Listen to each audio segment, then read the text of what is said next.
Good morning, all. Today is October 15th. The Board of County Commissioners regular meeting will convene. Pastor Chuck Chatwood, if he could come on up. Pastor Chatwood, you. Thank you, sir. Sorry, I have a little bit of Shall we pray? Lord, we thank you for this day that you've given to us.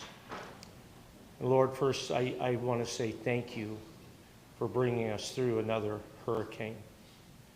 And I thank you that you spared a lot of damage that was here. But God, we know that there are those that have been devastated by this. And God, we pray for those all the way up into other states that are suffering today, devastation. And Lord, we ask this morning that you will not only do what you did in the New Testament of causing a storm to cease. We just pray that in people's lives that have been devastated, you will bring about a miracle to them. But God, you also have showed us that in the midst of a storm, you'll hold on to us and bring us through. God, I know in this room this morning, there are those that have been battered by this storm. And I just pray that you will meet their need. You will meet their need this morning, not only physically, but emotionally, financially, in every way. God, I also thank you that you've put upon people's life the word compassion. Lord, there's a lot of people that have empathy, but they don't do anything. But God, we know compassion is empathy mixed with, I've got to do something. And I say thank you, God, for this commission and all these people in this room that have reached out to touch other people's lives. And I pray that you will bless them and touch them. God, as they go through their meeting today, again, I pray that you will give them wisdom that will change people's lives by what they say and what they do. But again, we say thank you today, and we love you in Jesus' name. Amen. Amen. Turn to the flag. I pledge allegiance to the flag of the United States of America and to the republic for which it stands, one nation, under God, indivisible, with liberty and justice for all. Thank you, Pastor.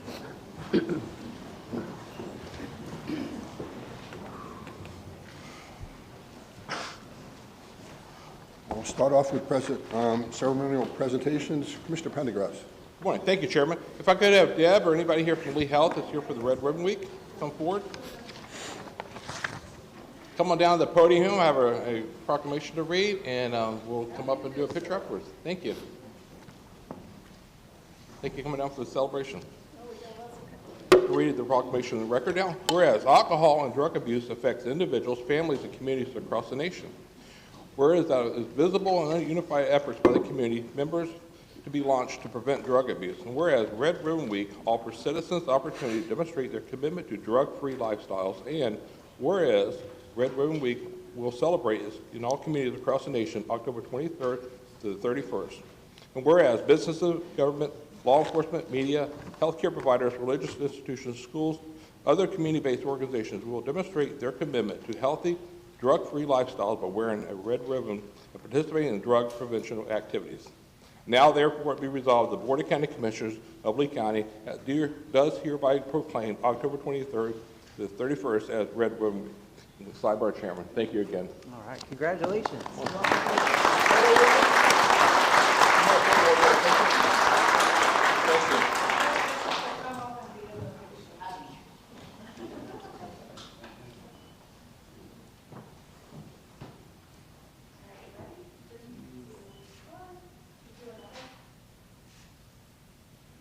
Thank you. Yeah, go right ahead. Please do. Thank you. It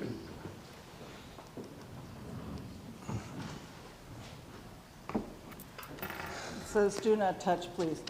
Commissioner Pendergrass, you know better than to ask me to talk. I want to thank all of the Board of County Commissioners. We're really privileged to work in Lee County, and I'm going to tell you why. This year, House Odyssey celebrated 30 years. Think about that for a minute. Most of the people that were with me contributed, and there's so many quiet people, and I just want to call up Chief Abus, if you want to stand up.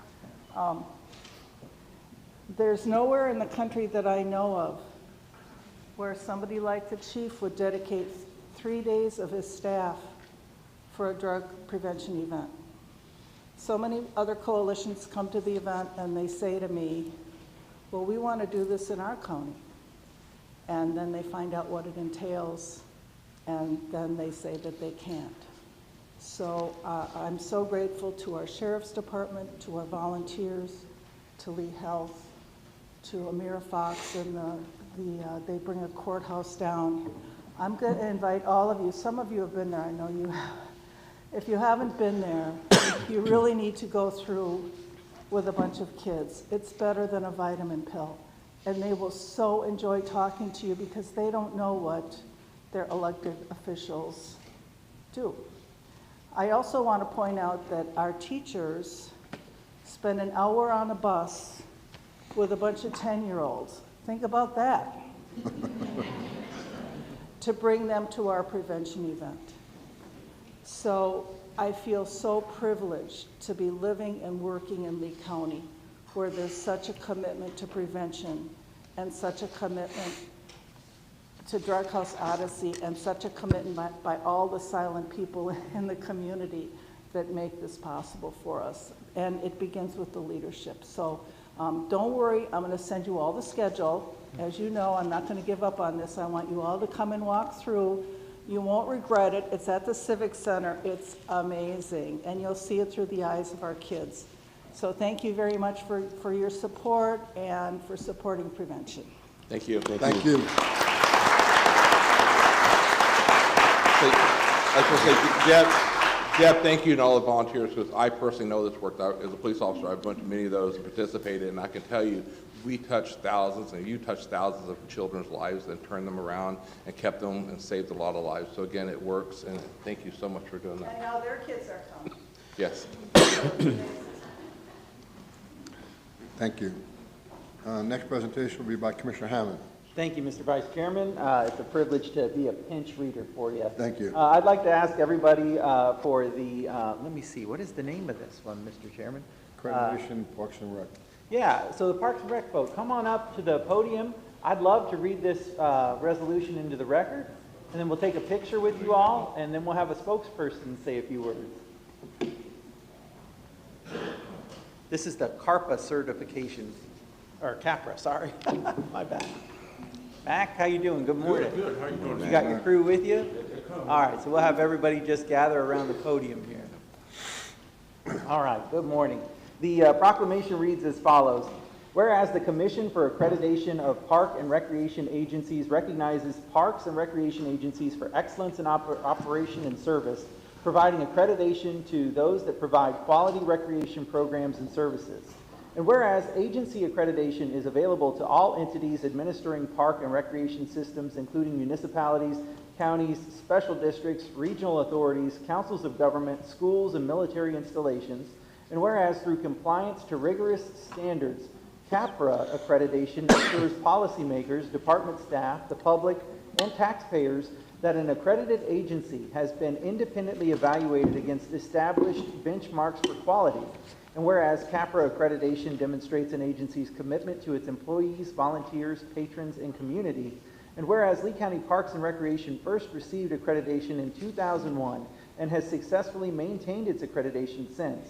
And whereas the upcoming 2025 re-accreditation will take place, and it will place Lee County Parks and Rec among 193 agencies nationwide, with 19 located in Florida, highlighting that only 1% of park and recreation agencies in the country achieve this distinction. Now therefore be it resolved that the Board of County Commissioners of Lee County, Florida hereby expresses its heartfelt appreciation and congratulations to the staff of Lee County Parks and Recreation, whose hard work and dedication have made this prestigious achievement possible. Let us continue to strive for excellence and support one another as we enhance the quality of our parks and recreation services for the community. It's signed this 15th day of October 2024 by our chairman, Mike Greenwell. Congratulations, y'all.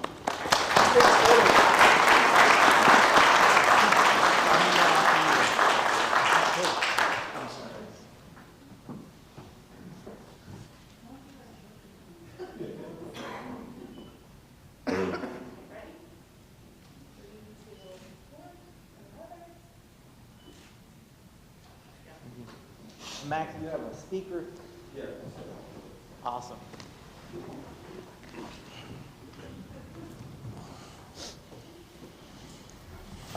Good morning, Commissioners. I just wanted to take this moment to thank all our staff for their ongoing commitment to excellence.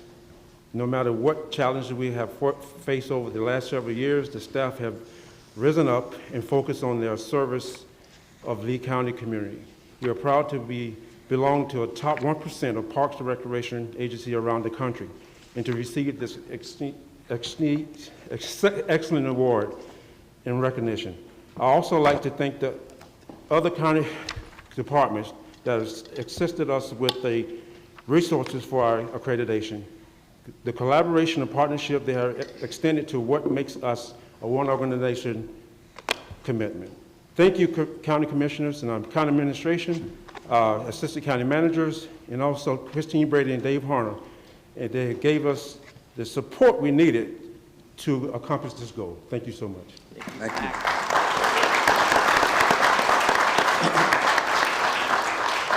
Thank you, Commissioner Hammond. Next presentation by Commissioner Sandelli. Good morning, everyone. I think my allergies are bothering me a little bit, so I'll try to get through this. So if Lee Health stay in the room. Is there anyone here for the Case Manager Month? If so, please come up. We got a lot. Well, that's good. We need you. Oh, this is great. Give you a second to get everybody up here. God, this is terrific. I'll read the proclamation, and then we'll take a picture as we've done before, and then we'll give you a chance, the opportunity to say a few words. Okay? We got everybody? This is terrific. Okay. Board of County Commissioners proclamation. Whereas navigating service systems such as healthcare, housing, and behavioral health can be overwhelming for individuals and families in Lee County. And whereas case managers play a vital role in coordinating care, advocating for clients, and ensuring effective service delivery within our community, while recognizing personal dignity, autonomy, and right to self-determination. Whereas case managers across government and nonprofit agencies dedicate countless hours to help clients navigate complex systems, focusing on the quality of care and continuing services. And whereas case managers assist individuals in reaching their optimal level of wellness and functional capabilities through advocacy, communication, and resource management. And whereas the theme for this year's Case Management Week, encouraging, engaging, and empowering, highlights the critical role of case managers and provide. And whereas case managers have been recognized for their dedication and compassion each year since October 1999 during National Case Manager Week. Now therefore be resolved that the Board of County Commissioners of Lee County proclaims that October 24, known as Case Manager Month in Lee County, and urges all citizens to join in honoring the dedicated men and women who serve as case managers, assisting residents to connect to much-needed resources provided by the network of human service providers, duly executed this 15th day of October 2024. The Board of County Commissioners is signed by our chairman, Mike Greenwell. Thank you.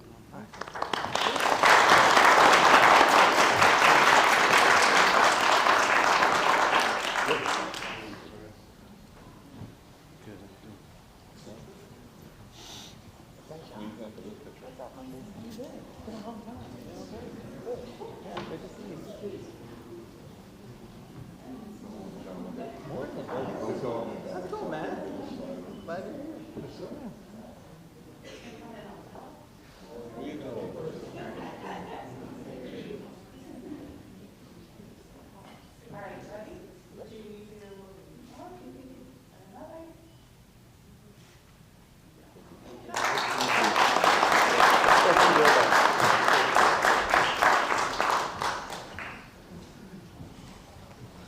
you all very much.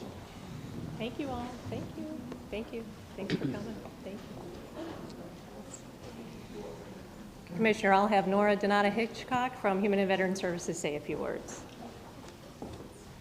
Good morning. Thank you for recognizing National Case Management Week and recognizing the invaluable work that case managers do.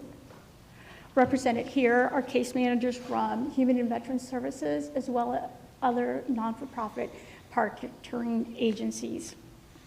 Let me share with you the profound rewards of being a case manager, a role that not only transforms the lives of those we serve, but also enriches our own. As case managers, we have the unique opportunity to encourage, engage, and empower our clients, guiding them on their path to success and well-being. Clients discover resources, skills, and strengths they may not have known or believed they had. It is about encouraging them to believe in their ability to create change. Being a case manager is more than just a job. It's a journey of encouragement, engagement, and empowerment. We are privileged to walk alongside clients as they navigate their changes and triumphs. Thank you again. Thank you. Thank you very much. Thank you very much.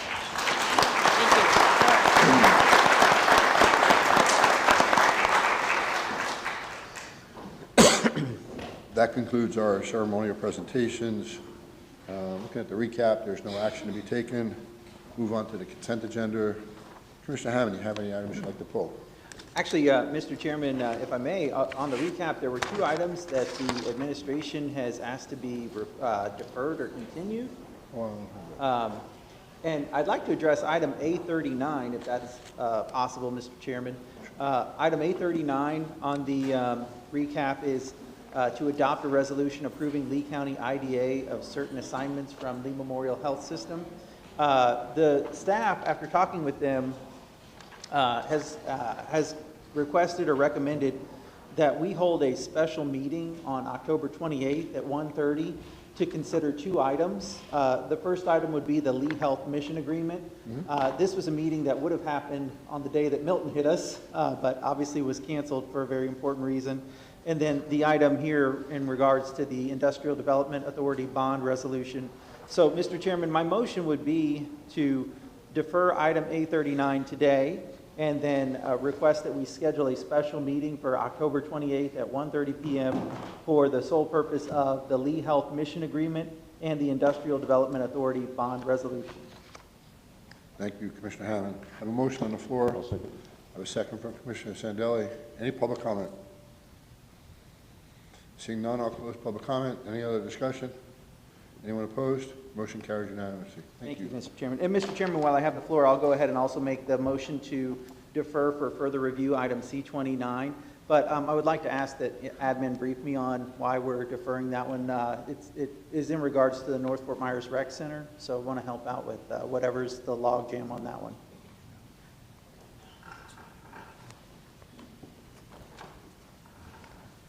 Thank you, Mr. Chair. I'm going to ask Mr. Salyer to present that item. I'm good, I got it. Thanks. Commissioner Hammond, I believe it's just a simple matter of not having gotten the agreement from the state in time for a full legal and staff review. So no issues that we know of right now. It's just a matter of making sure it goes through all the proper channels for approval. Okay, so most likely will come back to us at a future meeting very soon then? As far as I know, it should be ready quickly, yes. Okay, so I'll make that motion for deferral as requested on the recap, Mr. Chairman. Motion on the floor, second from Commissioner Sandelli. Any public comment? Seeing none, I'll close public comment. Any other discussion? Anyone opposed? Motion carries unanimously. Thank you so much. Thank you, Mr. Chairman. Now I'll move on to the consent agenda. Commissioner Hammond, do you have anything to pull? Nothing to pull today. Mr. Pendergrass? No items. No Mr. items. Sundergrass? I don't either. I'll entertain a motion to move the consent agenda. Move the balance. Second. A motion and a second. Any public comment? Seeing none, I'll close public comment. Bring it back up here. Any other discussion? Anyone opposed? Motion carries unanimously. Move on to the administration. County manager. Thank you, Mr. Chair. Item 38 is to authorize the annual merit increase for the county attorney. Typically, in his agreement, it calls for either a 4 or 6% raise. I'll move the item with a 6% raise. Second. Motion is second on the floor. Any public comment? See none, close public comment. Any other discussion? See none. Anyone opposed? Motion carries unanimously. Congratulations. Thank you, board members. Thank you, really. Thank you to Richard and his leadership and your team for everything you do for the county and protecting us, the board. So again, thank you for your service to the board and the county. Mr. Chairman? Yes, sir. I just want to take this opportunity to express my thanks to the board for its leadership and the support it's shown our office, as well as all of county staff. We are truly one organization, and I think this latest hurricane proved just how strong we are together, and we are proud to be part of that team, so I thank you very much. Thank you. Chairman? Yes, sir. Just want to congratulate you, Richard, on 11 years of great service to the county. It's really been a pleasure to work with you, and congratulations on the excellent reviews again, and look forward to working with you for many more. Thank you, sir. Commissioner Sandelli. I've been fortunate to have worked with some great legal counsel all my life, not to defend myself, but what I've always appreciated was when you go and you ask for guidance, and they give you the guidance, but they never tell you what to do. I'll give you the information, think about it, you make the decision, and that's always appreciated, so thank you. I'd be remiss if I didn't jump on the bandwagon. Richard, I appreciate everything you did. As you indicated, the hurricane certainly, we all come together as one. Appreciate your steadfast guidance through the storm. Couldn't do it without you. Thank you very much. Congratulations. Thank you. And, Mr. Chairman, one additional request, if I may? Sure. Could I get a transcript of this? No. You're breaking up. This is the best moment. No one to quit. Thank you. Next item, County Manager. Thank you, Mr. Chair. This is to approve submission of Continuum of Care grant funding applications, and I'd like to ask Ms. Julie Brudeau to present the item.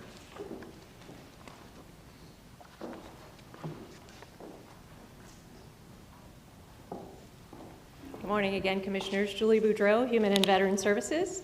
So this agenda item is seeking approval to submit an application to Housing and Urban Development for the Lee County's Homeless Continuum of Care. The grant application is for $2,844,689 and will support 7 projects for renewal to include permanent supportive housing, rental assistance, planning, support of our coordinated entry system, and 1 new project that will provide rapid rehousing, all for persons experiencing homelessness. We're anticipating serving approximately 102 individuals and 439 households. The county has received Continuum of Care funding for over 20 years as the collaborative applicant.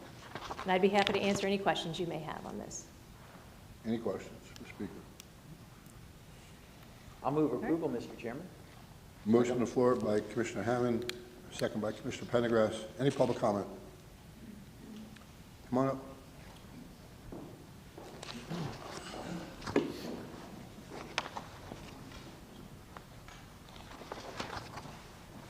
Willie Joe Sharpman for the record, advocate. Under the funding, I think that we need to have some places, set up where people go and they'll always be there, okay?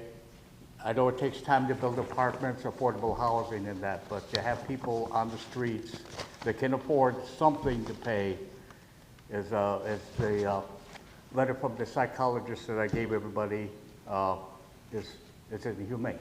So working together, we can make that change, okay? So looking for funding in that. I've got a place on the Sun Coast, a lot of tree damage. I went out there and, picking that up, but that could help Charlie's community out there at the community center, okay? But we need other places. You need Bonita, you need places that while they're waiting, they're contributing and they're paying something, but that's going into a fund like the Lois Healy's that have built their efficiencies, or if you got family building those units. So working together, we can make that change, and I thank you for your time. Any other public comment? Seeing none, I'll close public comment. Any other discussion? Anyone opposed? Motion carries unanimously. County Manager. Thank you, Mr. Chair. This item is to approve resolution requesting funding for Henley Canal dredging, and I'd like to ask Mr. Ottolini to present the item. Good morning, Commissioners. Roland Ottolini, Natural Resources. As directed at October 1st board meeting, We present to you today a resolution requesting funds from the West Coast Inland Navigation District for the dredging of Henley Canal, basically at the mouth where there's very shallow water and incapable of moving up into the canal into attend a commercial establishment upstream. So, here for any questions. Thank you, Roland. Any questions for the speaker? I'll move the item. I'll second it, Mr. Chair. Motion by Commissioner Rain, second by Commissioner Hammond. Any public comment? Seeing none, I'll close public comment, bring it back up here. Any other discussion? Anyone opposed? Motion carries unanimously. County Manager. Thank you, Mr. Chair. This is to ratify emergency expenditures executed under Resolution 240952. I'd like to ask Ms. Tucker to present the item. Good morning. Mary Tucker, Director of Procurement Management, for the record. Before you is a request to ratify the purchases of goods and services for Hurricane Helene in the amount of $2.9 million as of October 14th. As cleanup continues, additional requests will be brought before you for approval. I'm available for any questions. Any questions for the speaker? Mr. Chairman? Yes. Just for the administration, the $2.9 million, is that all one fund, or is that hitting the multiple departments that made the purchases? In this case, it's hitting multiple funds. At the time we were doing this, we hadn't gotten the funding from the FEMA yet, so we had actually hit the other accounts, but we will keep doing it all to one fund. Good deal. And what do our prospects for any reimbursement look like on this? For category A and B, we have been approved for debris and protective measures, and the majority of this is debris and protective measures. What's the split on that? Is it a 90? It's not a 90-10. Would it be 75-25? That I'm not for sure. Typically, it's 75-25, but. For right now, it's 75-25. Okay. Thank you very much. Thank you, Mr. Chair. Any other questions? Want to move the item? Move the item. I have a motion by Commissioner Pendergrass, second by Commissioner Hammond. Any public comment? None, I'll close public comment. Any other discussion? Seeing none, motion carries unanimously. Thank you, Mr. Chair. This is to award a contract for a new sidewalk construction on Bell Boulevard. I'd like to ask Mr. Price to present the item. Morning, Commissioners. Rob Price with DOT. This item approves a contract with V&H Construction to build a new 4.2-mile-long, 6-foot sidewalk on the east side of Bell Boulevard from State Road 82 north to Sunrise Boulevard.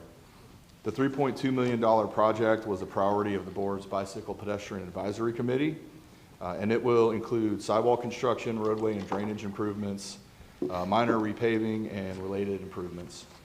Construction is anticipated to begin in November, and the project is expected to be completed by next fall. We are here for any questions. Any questions? Thanks, Mr. Chair. I'd just like to always ask, whenever we look at any construction projects like this, talk about the maintenance of traffic and how you guys will handle keeping the road open while also doing this construction. Yeah, we'll maintain all lanes of traffic on Bell Boulevard. The sidewalk is off the side of the road, so we shouldn't be in the roadway. And where we are, we will have temporary lanes. Perfect. Thanks. Yep. Thanks, Mr. Chair. Commissioner Sandell. Rob, thank you for everything you've been doing, especially over the last few months and stuff like this. I assume that a number like this is reflective of the costs of materials and so on and so forth. Can you just, for an idea for concrete, what's concrete done over the past year? So this one actually came in under our construction estimate. Great. So that was encouraging for us. I don't have the exact number of the concrete right now, but I can certainly get that with you this afternoon. Now, we're dealing with a lot of different things to the EOC or the development area and stuff, and so we're always looking at what costs are going to be or projected to be. So thank you. Thank you again for all the work in light of these storms. Thank you. I move the item. I'll second it. Motion by Commissioner Pendergrass, second by Commissioner Hammond. Any public comment? Seeing none, I'll close public comment. Any other discussions?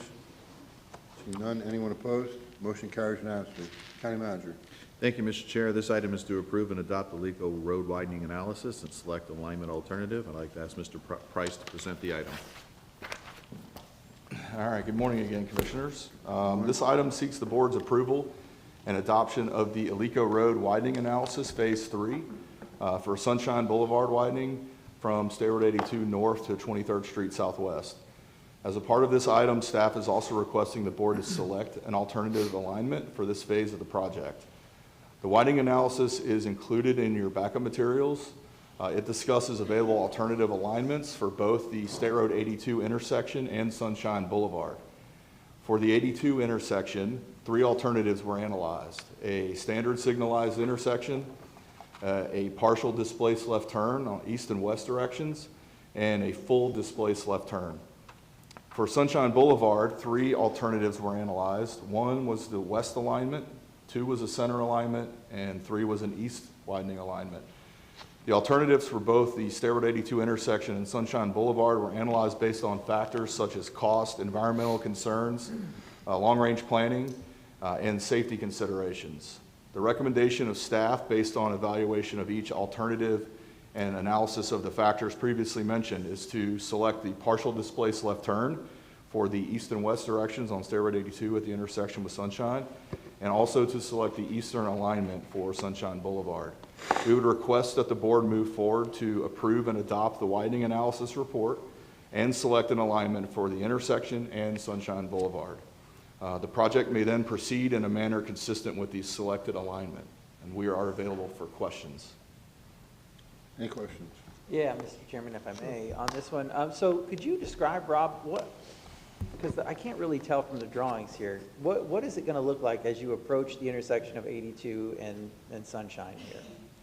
On 82, it will look just like it does at Daniels and Gunnery, where you have the displaced lefts. The lefts will cross over the opposing through in advance of the intersection, and then they will have a signalized green arrow when the throughs are going on 82. Okay. On Alico, it will look like your standard intersection, just like if you were on Daniels or Gunnery as you're approaching that intersection today. And then on Sunshine, the same thing? It'll look like a standard intersection? Absolutely. Okay. And then what's off to the, I guess, right here? Yeah, if you're looking at that. Yep. What is that goes on? So that's Green Meadow. Currently, Green Meadow intersects 82 in that general vicinity where the intersection is going to be. So we are having to relocate Green Meadow further to the east. Okay. All right, thank you. That answers my question. And Green Meadows goes within the 600 feet of the intersection, so we had to move it further east because of that alignment, correct? Yeah, this intersection will stretch the footprint of the Sunshine and 82 intersection out. So we need to get that Green Meadow interchange further away from the intersection. Any other questions for the speaker? I make a motion for the partial displacement turn in the eastern alignment. I'll second. I have a motion on the floor by Commissioner Pendergrass, second by Commissioner Sandelli. Any public comment? Seeing none, I'll close public comment and bring it back up here. Any discussion? I just want to say thank you, Rob and his staff, for this. Is really huge improvement on the whole network, traffic network in the East Lee County. This will probably take probably 30–40% of traffic off of Daniels and Colonial. So once this intersection is done, with all the traffic going from east to South Lee County and Collier County, this will give the people in East Lee County an alternate route, and will definitely help traffic on all the other major highways in the area. So thank you, and keep it moving fast as forward, guys. Thank you, Rob. Any other discussion? Anyone opposed? Motion carries unanimously. I believe that concludes our administrative agenda. I don't see anything under public hearings, correct? Walk-ons and carry-ons? I don't see any either. Commissioner items. Commissioner Hammond. Thank you, Mr. Chair. Just one item I wanted to talk about today. Nothing that I'm asking for any official action on, but wanted to have a discussion while we're together. So some residents in my district that have had repeated flooding now have asked about some of the structures that were unfortunately damaged during Ian and then maybe abandoned afterwards. Maybe the homeowners are still fighting with insurance companies or something like that. And then, of course, had damage during Helene and then damage again during Milton. They're worried about the hazards that come from these abandoned structures as they can continue to deteriorate. They don't want the debris from those structures to damage their own houses.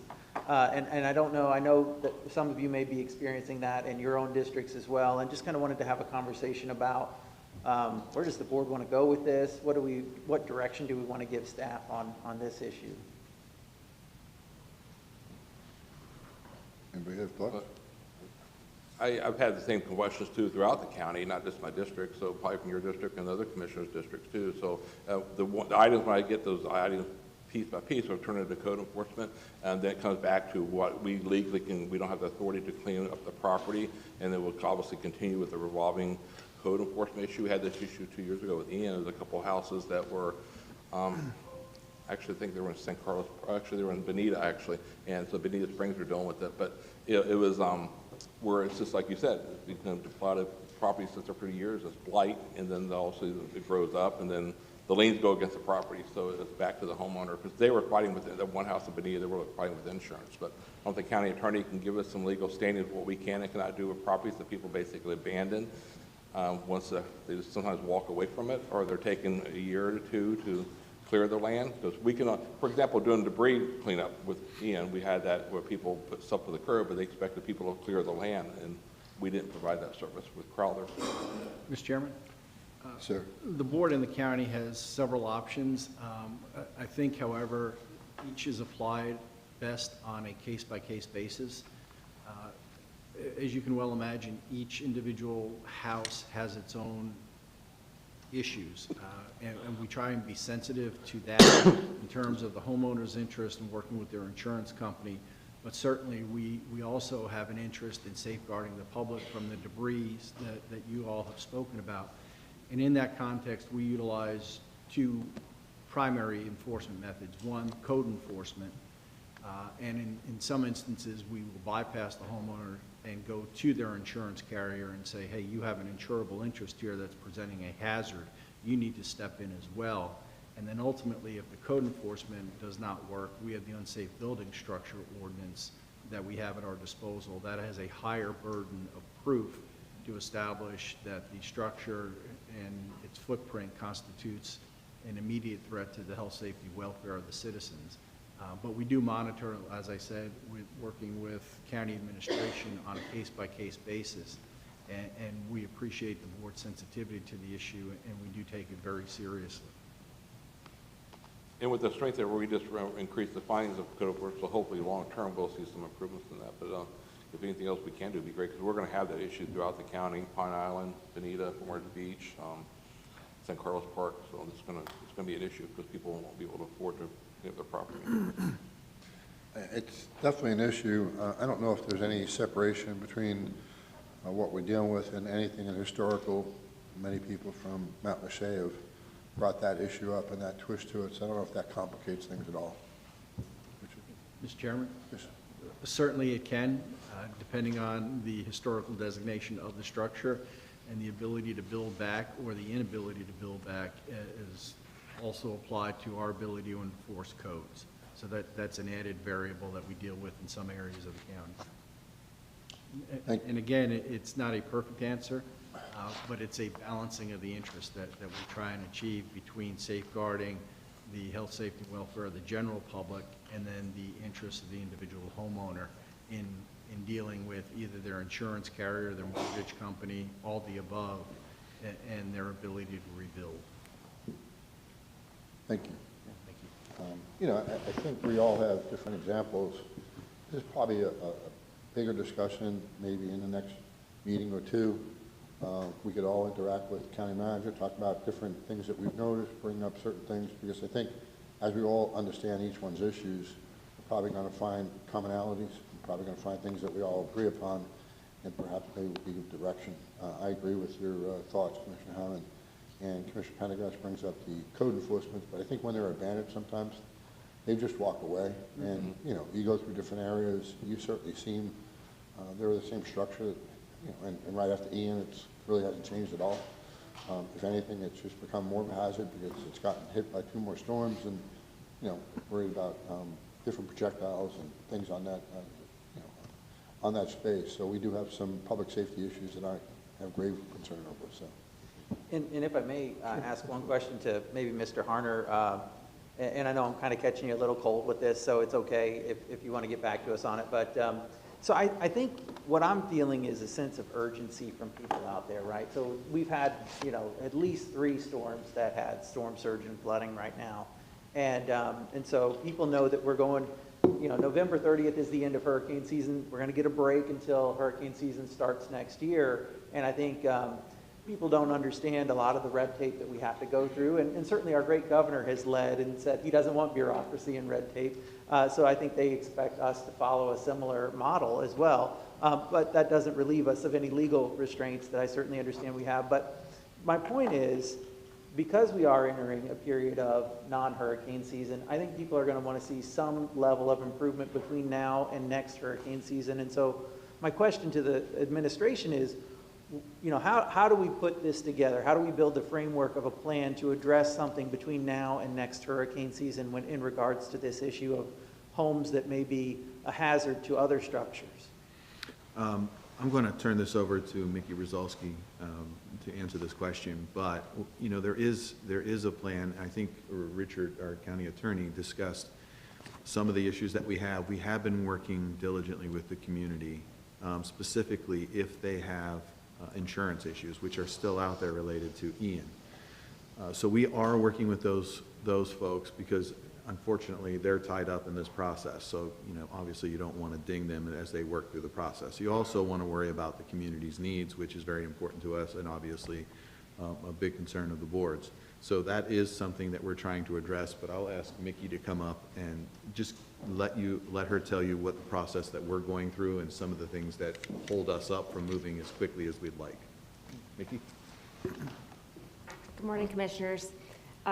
So following our interactions with FEMA over the past year and compliance with the NFIP, we are pursuing this delicate balance, like the county attorney said, of making sure that we are upholding health, safety, welfare standards while also being mindful of the rights of the property owner. We do have two paths that we are taking through the code enforcement process. One is through building maintenance, where we can cite a property owner for maintaining their property in compliance with our codes.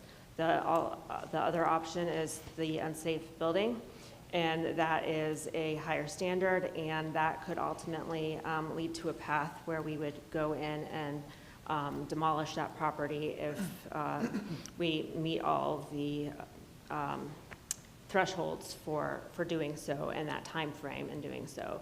But there is a time commitment and time requirements that are built into those processes that we need to be mindful of, because we are dealing with private property rights and needing to make sure that we don't run astray of any of those. Okay. Thanks, Mickey. I think that's a good explanation of what you guys are going through. I guess my request would be, and Mickey and Dave, and as you guys look at this, if you come up with some policy questions that you need direction on from the board, if you could, compile those, if you could maybe get in front of us at a workshop session where we could look at different examples and look at the policy questions and hopefully give you some direction that would, again, help us show some meaningful improvement between now and the beginning of next hurricane season.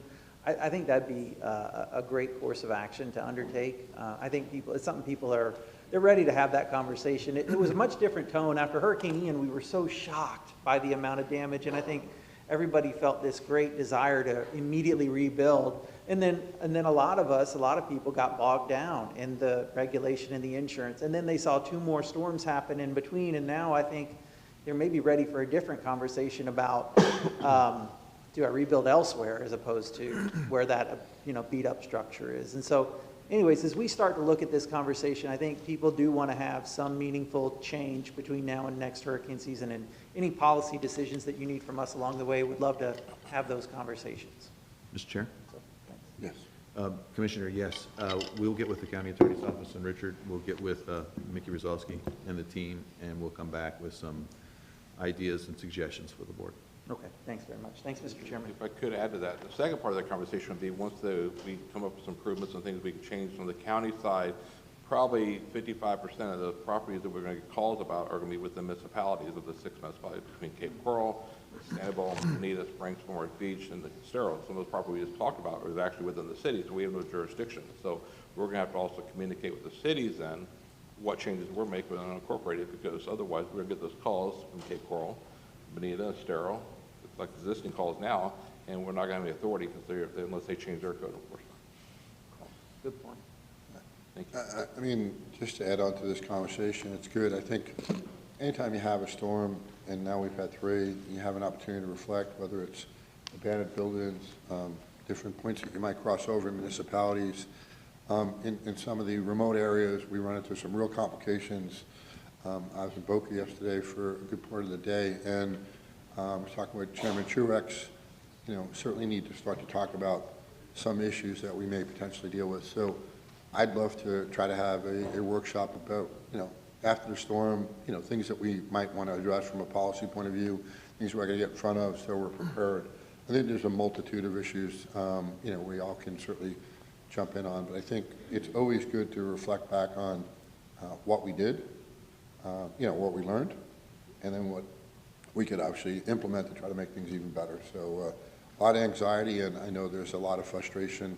I don't think anyone's really prepared for 3 storms, so it's been a lot. Thanks. But I appreciate the conversation. The direction, great. Okay. Any other commissioner items?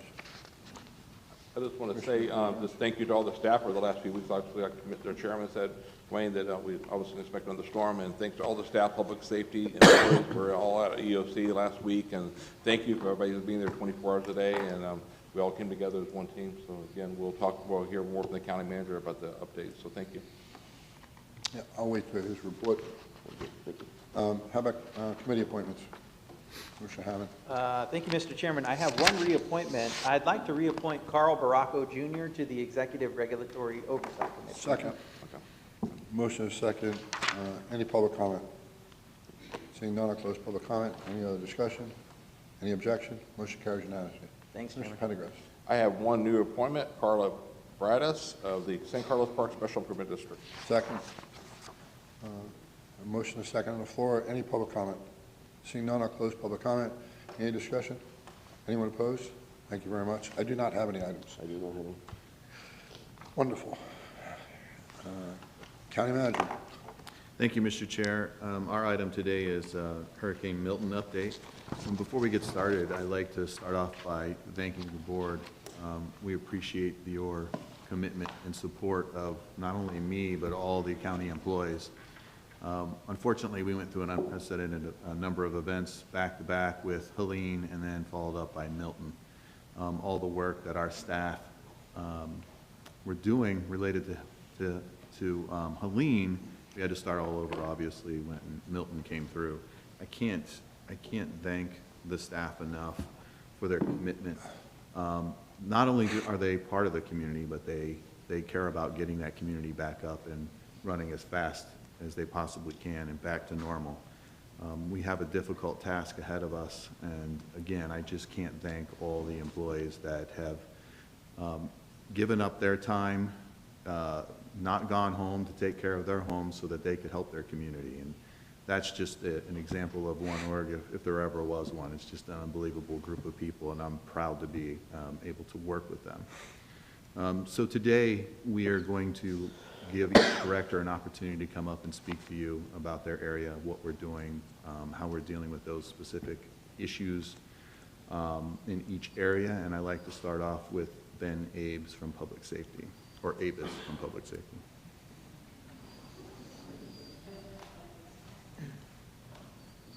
Good morning, Commissioners.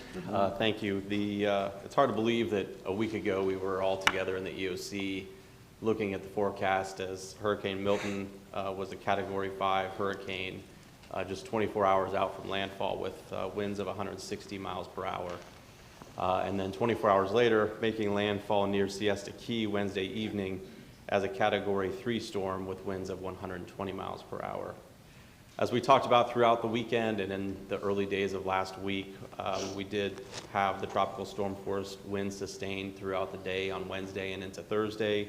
We had gusts to hurricane strength, and of course, as you've seen from the pictures, we had quite a bit of storm surge. The official initial report from the Weather Service is based on a gauge that's here in downtown Fort Myers. That's somewhere between 5 and 6 feet. We'll wait for the official report from the Weather Service that will give us a better sense of what the actual depth was on our coast, especially as you go further north up to Upper Captiva and Boca Grande. Our focus really since landfall has been on the immediate response and the short-term recovery actions that are necessary. And as you all have heard, you know, our lingo in the EOC is primarily wrapped around these missions that we have, which are tasks that exceed the local capabilities of the municipality, the district, or that specific community that has a need that they can't meet, that now the county steps in to try and fill that gap. We had 375 missions that were submitted to the EOC. 110 of those are still active. 153 of those are closed, and the remainder are somewhere in between, either on hold, pending additional information. And part of that is because we have seen a significant shift in the last 48 hours because of some big gains on the restoration of power. In fact, this morning, as of 9 a.m., Florida Power and Light was down to 1,060 residents without power, and LCEC was down to 606 residents without power, which is a far cry from the hundreds of thousands that we were dealing with when we really got to work late Thursday and into Friday. And in fact, this morning, just before I walked over to the board meeting, we found out that the power was restored to USEPA Island. So the missions that we had queued up, we had resources on the way to help support USEPA for a short period of time. Those are now put on hold. We'll ensure that the power is restored and is stable, and then we will move to cancel those missions. Of course, we'll talk here in just a moment about the island coordination teams, but that was really key to getting county boots on the ground to understand what the situation was, in addition to things like drone-based reconnaissance and other tools that we had at our disposal to really get the information in, be able to rapidly assess and start to work towards what those needs were and start to project what the county presence needed to be to support those communities. We are working, like I said, primarily with local and state missions right now. The power is largely restored. The water utilities are largely stable with the exception of Gasparilla Island, which we've been working with the Army Corps of Engineers on a mission to help support them. But we are seeing a lot of those missions starting to curtail. That also includes our comfort stations. We deployed a number of comfort stations out into the community, but we are seeing now with power restoration that many of those resources can be brought back. And so here today and going forward, we're really focused on kind of two things. First is continuing to track those assets that are out in the field and those missions and communicating with those stakeholders to make sure that we're on top of the missions and that we're responsive to whatever the community needs are. But also now starting to push in short-term recovery resources, including FEMA disaster survivor assistance teams. They go door to door, helping people register for disaster assistance through FEMA. We are also coordinating with FEMA on mobile DRCs, which are disaster recovery centers. So in the past, we've used libraries or other facilities for a fixed disaster recovery center. This is a mobile disaster recovery center that will go right into those affected communities so that people don't have to travel. They'll be able to get those resources and that assistance locally. We're also evaluating the need of what's called a MARC, a multi-agency resource center. Right now, we're not seeing a lot of needs for these MARCs. We did one during the Iona tornadoes a couple of years ago. There were specific needs. It was one isolated community. But we're finding between county resources and some of the nonprofit resources that a lot of those needs are being met by the local teams. And so having one of those consolidated MARCs at this point doesn't look like it's going to be necessary, but it's something that we've got on our radar in case we need to leverage that. And I'd be happy to answer any questions, or I can turn it over to Mr. Price next. Any questions? Sure. Ben, thank you for everything you and the team have done. We're all, when you're in the EOC and you see all those agencies working together, it's pretty impressive and get things done. The other side of that is, what was the top number of people we had in shelters? Because obviously we were fortunate enough that people listened to what was coming, either vacated or they stayed either in their home in some cases, but also shelters. But I think it proved very worthwhile. We sheltered more than 9,600 people during the height of the storm. We had capacity to shelter more than 30,000. So we had more than enough capacity, but I will say it appears from every indication that it was a very safe and effective evacuation. In addition, I would note that we've had no fatalities reported as a result of the storm. which again goes, given the amount of storm surge, goes to speak to the appropriateness and the responsiveness from the community on the evacuation. Ben, do we have a feel for if people did go to the shelter, what that average stay is a day, 2 days, 3 days? So because the storm slowed down a little bit into Wednesday, we had a little bit longer stay into Thursday than I think we were anticipating. But, you know, as we got to Friday, most of the shelters had significantly lower capacities than they did on Thursday. And we officially closed the shelters on Sunday. So it was a very, very short-term duration operation. And I think the other part is very important, that we provided transportation to the shelters for people, which has worked out really well. So thank Absolutely. you. Thank you. Any other questions? Thank you, Ben. Yep. Thank you, Ben. Mr. Price with DOT.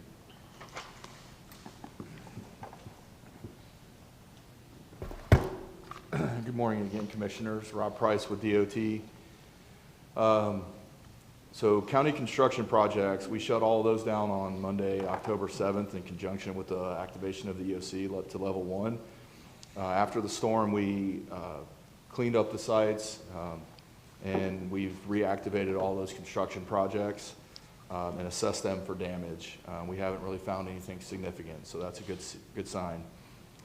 Driveway permitting activities we suspended on Tuesday of last week, and our permitting staff was then reassigned to assist our operations crews with storm preparation. Since the storm now, with the reopening of county facilities, we have reactivated our permitting operation out at engineering. Signal assessments were completed on Saturday morning, October 12th, to all 453 of the traffic signals that we own and maintain. Damage was identified at 275 of those traffic signals, or about 60% of the entire signal system. The vast majority of the intersections show less than $5,000 worth of damage, so they are not eligible for public assistance from the Federal Highway Administration. We've coordinated with all of our partners in the cities and the state on the repair needs to their signals. And they have authorized us to move forward with those repairs to the signals that are under $5,000. We're working to develop a plan to address the damage at the 12 intersections that did show signs of damage over 5,000, and we will continue to keep the board informed as we move forward with that plan. Power has been restored to all but 4 of the traffic signals, and there are generators at those 4 locations right now. We're currently coordinating with FP&L on how we can get power restored to those 4 intersections as well. But right now they are fully operational and on generator power. We're working to assess the damage also to the flasher system that we have that are responsible for maintaining signals or flashers at schools and such like that. We've identified damage at 44 of those locations, and we are prioritizing restoration of school flashers in order to ensure safety for drivers and students around school zones. And we will continue to provide periodic updates on our progress to restore those. Operations crews worked to ensure drainage facilities were clear and functioning as designed prior to the storm event. And after the storm, we've been working to clear drainage facilities of debris to restore the functionality of the entire drainage system. First push was activated by operations on Thursday morning. Debris was cleared by Friday on main county roadways. As with Hurricane Helene a few weeks ago, the coastal areas required first push of sand removal as well. Operations crews in coordination with Crowder Gulf, our debris contractor, began sand removal operations in Fort Myers Beach, Bonita Beach, Captiva, and Boca Grande on Thursday morning. And by the end of the day, Saturday, October 12th, the travel lanes on all main roadways under DOT's authority were cleared, making roadways passable to traffic. Crews are now working to cut sand away from driveways to provide access to private properties, along with removal of sand from the shoulders and pathways on those right-of-ways. We're also assisting the County Parks Department to remove sand at Lynn Hall Park and Bonita Beach parks. Once those sites are operational, we'll move on to the other beach parks and the beach access points. But the sand removal operation will be ongoing for several days, and we will continue to provide the board with periodic updates. All of our bridges were assessed for damage by Thursday and Friday morning. Erosion was noted on the Captiva approach to the Blind Pass Bridge Thursday morning. DOT, we mobilized crews to frame up the area for repairs, and flowable fill was ordered and injected into the bridge approach by 2 p.m. on Thursday afternoon, restoring the approach to this bridge in less than 12 hours by Thursday evening. We've also identified significant roadway erosion in numerous places, including in Boca Grande and Captiva. DOT was also asked to assist the city of Sanibel to address roadway erosion on Sanibel-Captiva Road. We coordinated with procurement and our partners at FDOT to establish a process for hiring a contractor for repairs to Captiva Drive and Sanibel-Captiva Road that would be reimbursable under public assistance. A contractor was hired by late Friday evening, and Ajax Paving began work on temporary repairs to Captiva Drive and Sandcap Road on Saturday. And these repairs are expected to be completed by the end of this coming weekend. We've also identified numerous roadways that were damaged in Boca Grande as a result of Hurricane Milton. Crews mobilized to assess the damages to those roadways, and we deployed road closed signage where roads are completely impassable and immediate repairs were not feasible. In many areas, underground utility lines have been damaged and exposed. We're coordinating with the utility companies and the Gasparilla Island Water Association in an effort to perform the necessary repairs on underground utilities and the roadway in the most efficient way possible. And this is going to be an ongoing mission as well. We coordinated with the Gasparilla Island Bridge Authority to assist with damage that they sustained on their roadway. The shoulders were washed up in some areas. We supplied barrels and a message board to help facilitate the reopening of traffic to the island on Saturday, October 12th. We continue to assess roadways for any signs of damage throughout the rest of the county, and as we identify things, we're going to address those and keep the board updated. I'm here if you have any questions about our efforts. Any questions? When do you think the Captiva part of the road be done? They initially was 10 days, so by Saturday, we're thinking? Yeah, we're going to be done by this weekend, if not sooner. Okay, thank you. Great. Any other questions? Sure. Rob, in discussing with FP&L, one of the terms that came up all was salinity, and that was the salt that comes off from the water. When they affect those transformers, is that something that can be repaired, or is that something that has to be replaced? I'm just trying to think of the amount of work that has to be done. Curious about how that works. So it involves a process of basically spraying those power lines with water to try to remove the salt water, the salt. So they are potentially repairable. Yeah, it's repairable. Obviously, when you add water to electrical lines, sometimes it's not the most ideal situation. We dealt with it a lot after Hurricane Ian in our signal cabinets. We had 34 or 5 intersections that our electrical wiring had saltwater intrusion, and we had salt all over those wires. We're still addressing some of those issues now. It can be functional for quite some time, and I'm sure the power companies will be assessing that over time. Thank you. Yep. Any other questions? Thank you. Thank you, Rob. I'd like to ask Mr. Whitehead with Solid Waste to present. Good morning, Commissioners. Doug Whitehead, Lee County Solid Waste.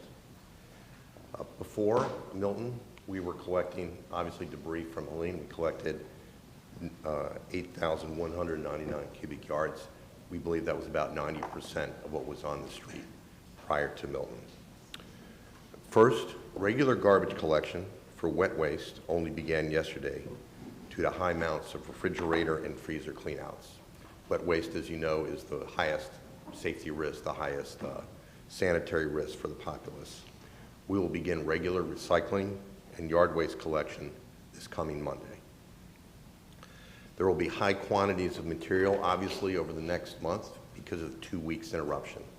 We're going to continue to monitor our contractors, help the contractors, and also communicate to the citizens about the issues. But we will start full garbage collection, recycling collection, and yard waste collection in areas unaffected by the storm, again, this coming Monday.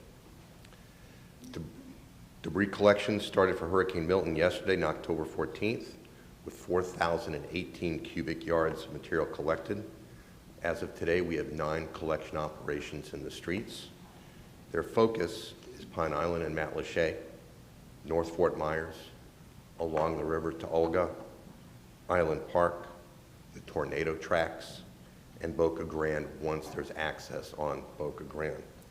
We are inspecting, however, all areas of the county, including Lehigh and East Lee, to see what's out there. We expect much of the material, though, will be collected by our normal solid waste contractors in non-storm affected areas. We have 5 debris management sites operating right now and 4 citizen drop-off sites. The debris management sites are Stringfellow, the Civic Center, Lover's Key, Pine Ridge, and the Shell Factory area. The citizen drop-off sites are on Pine Island Road, Brooks Park, and San Carlos Park, and 13801 Orange River Boulevard. All of these sites have been published through our community engagement team and are out there for the citizens to know. We are having a household chemical waste event, collection event, scheduled for Pine Island this Saturday from 9 to 1 in Phillips Community Park. That's essentially, we go in, we collect household chemical waste, and we'll leave with the household chemical waste. It will not be a storage facility or debris management site. We've coordinated with the municipalities every step of the way. They are sharing some of our debris management sites, and we meet with them and talk with them every day, and we're here to meet their needs also. Sand screening is a particular issue with this storm. Our focus areas are Boca Grande and Lover's Key. We have 2 screeners expected to arrive tomorrow, one for Boca Grande and one for Lover's Key. We just received permission from the Gasper Island Bridge Authority to drive the 122,000-pound unit across the bridge this morning. So that'll be going across the bridge tomorrow afternoon at their request. On Upper Captiva, while it appears that the state will take over the mission for cleanup on Upper Captiva, we are putting together an estimate, a line-by-line estimate of all materials and what we will be doing out there, and we'll share that with the state also. Obviously, heavy transportation to Upper Captiva is an issue, and which we're still working and providing information to the state and vice versa on any barging operations that are available. We've made arrangements for 24/7 operations at our Buckingham facility as per state directives, and we provided that option to the municipalities also for their use.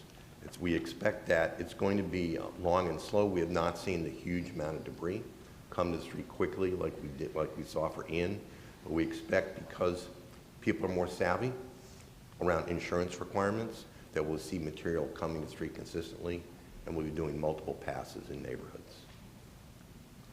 Any questions, sir? Any questions? Thank you. Thanks, sir. Thank you, Doug. I'd like to ask Ms. Brzezowski from Community Development to present.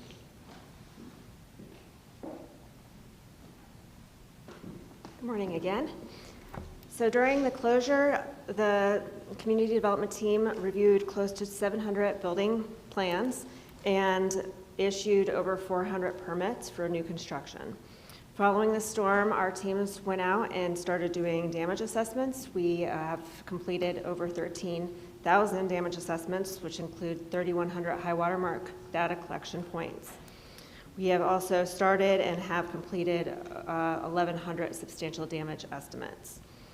Our lobby reopened yesterday. We served 165 customers and received 500 phone calls, or over 500 phone calls. We will be opening a temporary remote permit office starting tomorrow on Pine Island. It will operate from 10 till 3. This week it will be Wednesday and Friday, and then it will continue through the end of the month on Tuesday, Wednesdays, and Fridays. And I can answer any questions that you have. Yeah, Mr. Chairman, may I ask a Sure. question? So I love the idea of the temporary remote permit office on Pine Island, and it may be too soon for it on Boca Grande, but because of the distance to drive from Boca Grande down here, do we have any plans for a remote office for them? So prior to the Hurricane Milton, we had plans to start a remote office up on Boca Grande for Helene, and as soon as we have a facility up and connected to the network, we will be having a remote permit office up there as well. Okay, thanks so much. Any thoughts on Captiva? Captiva? We can look at Captiva as well. We're also looking at the Island Park area. Okay, thank you. Thank you. Thank you, Mickey. I'd like to ask Mr. Gurgis from Facilities to present.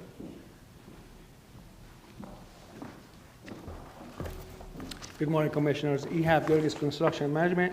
Would like to give you an update today about Lee County facilities. So 72 hours before landfall, the department prepared all county buildings by checking all the roof drains, gutters, parking lot drainage system, and install shutters to protect the buildings. Construction management during activation is part of the logistic branch in the EUC. Our team carried more than 35 missions to provide food and water to the shelters, and we also demobilized the shelters once it is closed. We provided assistance to the Boca Grande Island School to move their books from the library to avoid damage. We also helped the Lee County Library to move the books from Captiva Library to avoid damage. The first day after the hurricane, when it was safe for our team to inspect the county buildings, we used our in-house resources, which includes 5 engineers and more than 130 technicians to do the first phase of our inspection to all the county facilities, which is about 800 structures. The inspection includes electrical system, plumbing, HVAC, and the inspection helped us to determine which buildings can be opened back to the community and the employees. Up till yesterday, we did about 70% of these inspections, and that's about 4.5 million square feet. This week and next week, we are going to continue phase 1 initial damage assessment, and we also going to do phase 2 damage assessment reports, and this applies to the buildings that is severely damaged. These buildings are the Boca Grande Community Center, the Boca Grande Crown and Shield, and other buildings in the facility there. We also have a couple of buildings in Pine Island. Just I want to share with you these watermarks that we measured the first day after the hurricane. So we got up to like 4 inches in Boca Grande Island School, and we have 33 inches in Crown and Shield building in Boca Grande.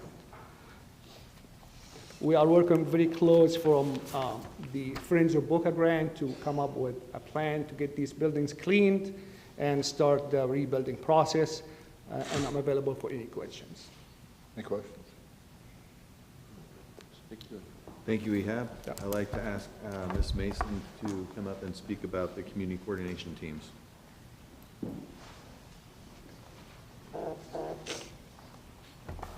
Good morning, Commissioners. Ashley Mason, Innovation and Technology. Today I'm here to talk to you about our community coordination team.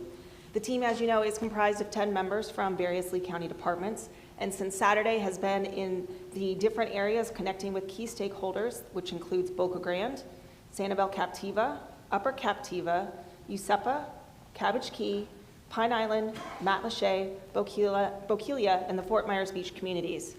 The team has made excellent progress in fulfilling requests for various items like bathrooms, laundry facilities, water, Starlink internet services, and other community needs. The team has also been messaging to both residents and businesses about community development, including permitting, economic development, disaster assistance, debris and other solid waste disposals, FEMA, and the United Way.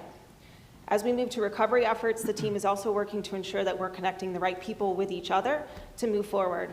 I'm pleased to say that we've been getting very positive feedback about the team and the work in the communities. Any questions? Questions? Thank you. Thank you. Awesome. Thank you. Thank you. Good job. Thank you, Ashley. I'd like to ask Mr. Beals from Utilities to present.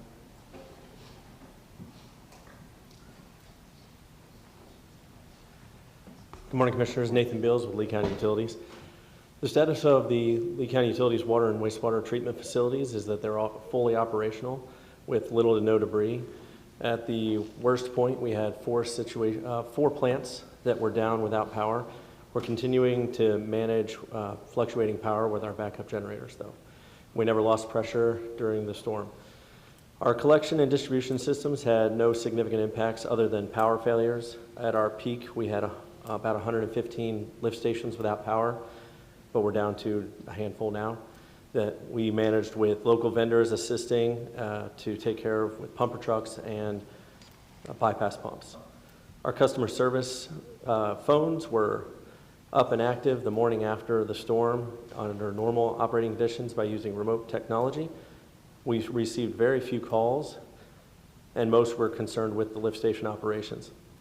We successfully coordinated with the town of Fort Myers Beach staff on shutting off the drinking water on Tuesday at noon before the storm, and we're able to return it to service at noon the day on Thursday, so 48 hours.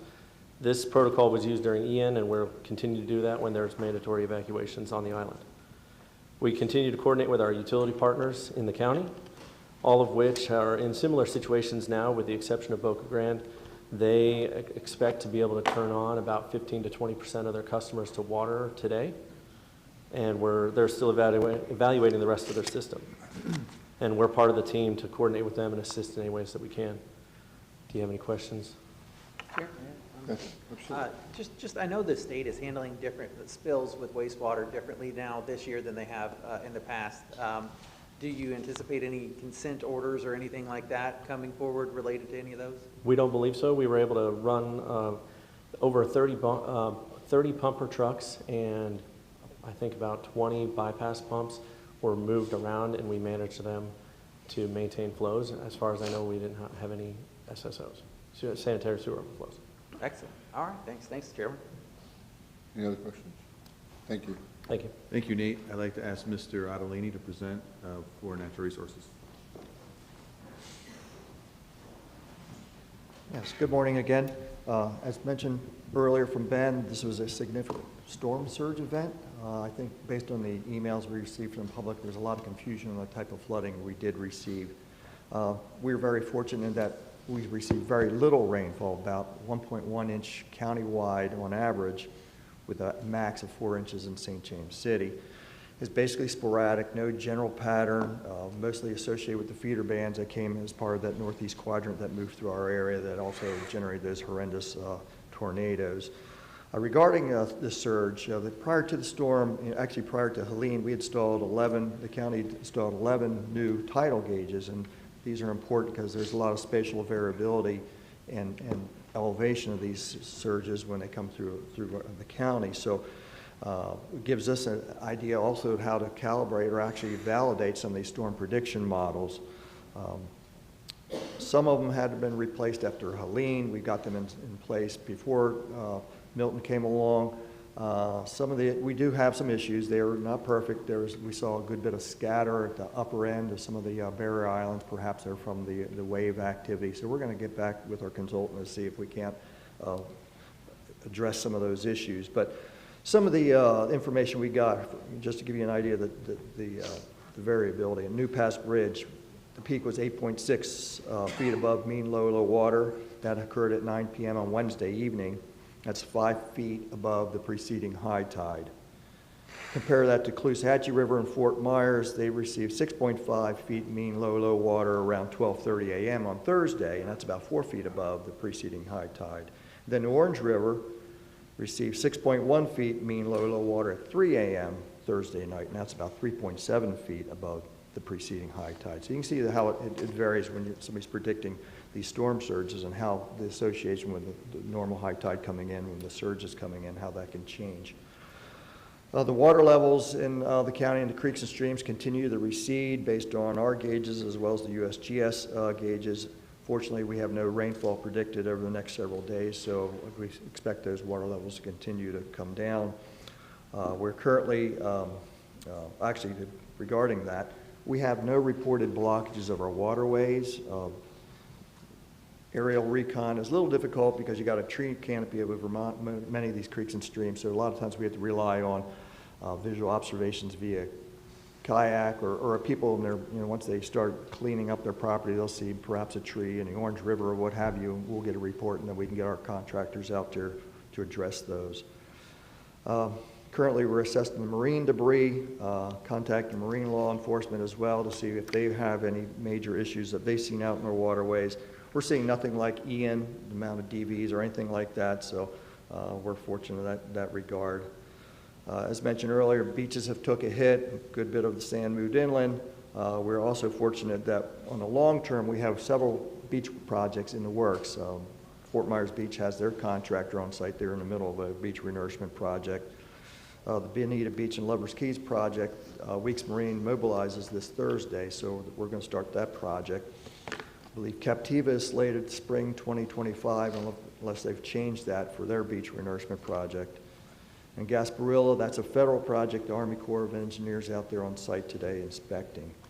There is some seawall issues in Mid-Island that need to be addressed. And with that, I'll take any questions you may have. Questions? Yeah, thanks, Chairman. And, Roland, we had kind of talked a little bit prior to this storm about a post that one of the local meteorologists made where he was looking for more gauges, more of those NOAA quality tidal and surge gauges that you talked about. Is now a good time? You mentioned, so we had some issues with our vendors. We had some replaced even before Milton and then still had some issues. Is now a time when we can maybe have a conversation about buying those NOAA quality gauges so that we can get the data that you're looking for and explain to people what really is happening with the storm surge? I'd love to see us get a plan together maybe to find out how much they would cost, where some great areas to place them would be. And then I think it'll be helpful for any future storms, but also for building that database of what happens so that when they start to do predictions and forecasts for future storms, we'll have even better data to feed into those predictions. Yeah, we reached out to our counterparts at NOAA, and we've made that request, at least investigate those opportunities. And of course, the storm came along, so it's been a little while since they've been able to respond. But there's a grant process where you can actually cost share some of these. If they're going to install one particularly on their own, they have the one in Naples, one in Fort Myers. The next one's actually not until Tampa. So if they're their own initiative, they'd probably put something north of us, quite frankly. But there are opportunities to cost share. But we'll have to take a look at also of our gauges and see how we can resurrect some of those where they'll be more resilient. Mr. Chair. Yes. Commissioner, based on your previous conversation with Mark and I, we have been looking into that possibility of purchasing them on our own and seeing where we can place them. So that is a conversation that's happening internally based on our previous conversation. Excellent. And so, Commissioners, just so that you know, too, I was hoping to bring it up as a Commissioner item once I got more information about it, but I'll go ahead and just kind of talk with you about it now. So, I think there's only one real NOAA official tidal and surge gauge, and it's in Fort Myers on the Caloosahatchee River, so it doesn't really give us great visibility to what's happening on the barrier islands. And I think it was a gauge that was probably installed when we were a much smaller community, and NOAA probably didn't realize that we have grown as much as we have over the years. And so I think there's an opportunity for us now that we're a community that's got a large population, over 800,000, to add more gauges along the way so that we can have better visibility to the storm surge as it's coming in. And I don't know if we were to probably rely on a federal agency to put these gauges up. It may take a long time before we get them.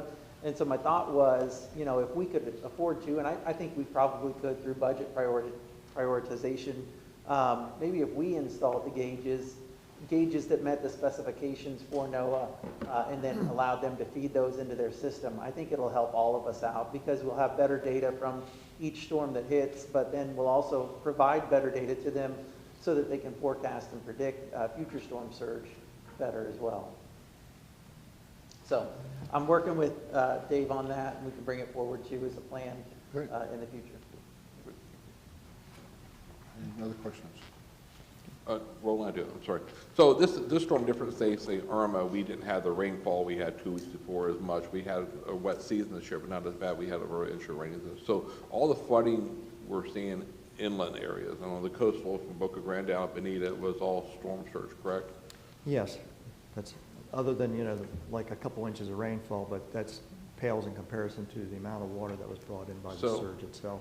Just to talk about it, obviously there's always always three sides of every story. So there's some talk about, some people think that some of the flooding was caused by 10 Mile Canal. If we could talk about that, what we've done the last 4 years with 10 Mile Canal, and where the water came. We all know, like talking about NOAA, as far as the surge, we have a 5 to 8 foot surge along the coast. Obviously, the Gulf of Mexico is a very large body of water. It's going to come inland. It's going to go to every area, the area that's above, that's below that 5 to 8 foot range. So can you talk about what we've done in the South Lake County area? Because we had Wissy Creek that flooded, Heritage Farms, people off of Hendry Creek, Island Park, and San Carlos. Was that all contributing to the storm surge? And what can be done to stop that in the future? Yeah, well, unfortunately with storm surge, it's a matter of being elevated above the storm surge as we saw it. It was predicted, but also what actually came in. 10 Mile Canal is influenced by tide, and that area also relies on Hendry Creek as well as Mule Creek. They all receive storm surge. And if you recall hearing about water topping over actually going into Lakes Park, that's the same vicinity. We are actually in storm surge actually moved all that water up in Lakes Park where there's even reported shark. We got a shark there too. Yes, exactly. And so that area, until that water comes down, you're not going to receive any drainage. In fact, in many cases, that water level, that surge level is above the finished floor of their homes. And by and large, if you have a home that's built above or at the FEMA base flood elevations, you didn't receive water in your house. Garages are a different story because typically they're a lot lower or considerably lower than the finished floor of a house. But those that receive flood waters, based on this one and also Helene, was basically storm surge water. So in the past, there's been talk about, we'll go back to a couple of storms ago, where there's a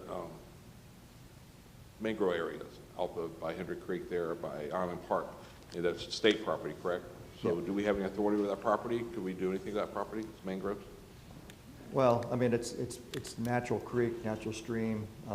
Typically, you're unable to dredge or remove, massive amount of vegetation, specifically mangroves. But I'll add this though: that area is where that's your tidal zone. Doesn't matter if you remove the mangroves or dredge in that area. That's your base. That's where the tidal surge is coming up. That's not going to increase the amount of flow either going in or going out. We have issues in 10 Mile Canal further upstream where there's obstructions that we're investigating now, but in terms of the mouth of 10 Mile Canal, Mule Creek, there really isn't anything you can do there that's going to abate storm surge. If I remember right, 7 years ago, we actually talked about if we increase the capacity of 10 Mile, can actually create more flooding downstream, right? Because it would create more capacity flow from the airport, from Metro, going south to the area. So increasing capacity would not help the residents in South Lake County that's along the coastline, correct? For a rainfall event, we're looking at possibly doing some modifications to the 10 Mile Canal where, that it was never built entirely to design, so there are some things that we could possibly do there to And how about the study a few years ago related to 10 Mile Canal? Were those improvements implemented that we did over the last 5 years? Yes, I mean, DOT did extensive work along Island Park Road, the ditching, and there was also some east and west canals that feed off of Island Park Road to go to Hendry Creek to the west. Some of those been cleaned. So the infrastructure that the county owned has been maintained. But again, when you have overwhelming amount of surge coming, the water's moving upstream. So that's designed, the roadway drainage, that's for rainwater for the roads, correct? Yes, and that would be the capacity, typically a road would be an afternoon rainfall event, something less than a 10-year storm event. But when going back to Irma, you were looking at back-to-back 100-year storm events. Obviously, that system, typical roadside drainage, cannot handle that kind of amount of rainfall. Same with the storm surge. So is there anything we could do as the county government to stop the storm surge along, say, the area, say, Wissy Creek south to Island Park, San Carlos Park, Hendry Creek? Anything we could do within our authority in that area to stop the surge? If you have an 8-foot surge? Cannot stop the surge. That elevation is established by the dynamics of the storm. Okay. Thank you. Thank you. Any other questions? Thank you. Thank you, Roland. I'd like to ask Mr. Young to present regarding Parks and Recreation. Good morning, Commissioners. Give a report for Parks and Recreation. Once the storm had passed and the threat cleared, our Parks team went right out to work. Staff that were not working in a shelter capacity were mobilized to assess damages and clean up debris. As we speak today, the staff will continue out there right now cleaning up debris, piling them up so we can get them taken away. On Saturday, October the 12th, the Parks and Rec team reopened 34 facilities for the public to enjoy over the weekend. Since then, we have continued to reopen sites daily, mostly 4 rec centers and 3 of the community pools. There's been a minimal impact to our youth leagues, and we're working with them individually to provide additional opportunities if they need it.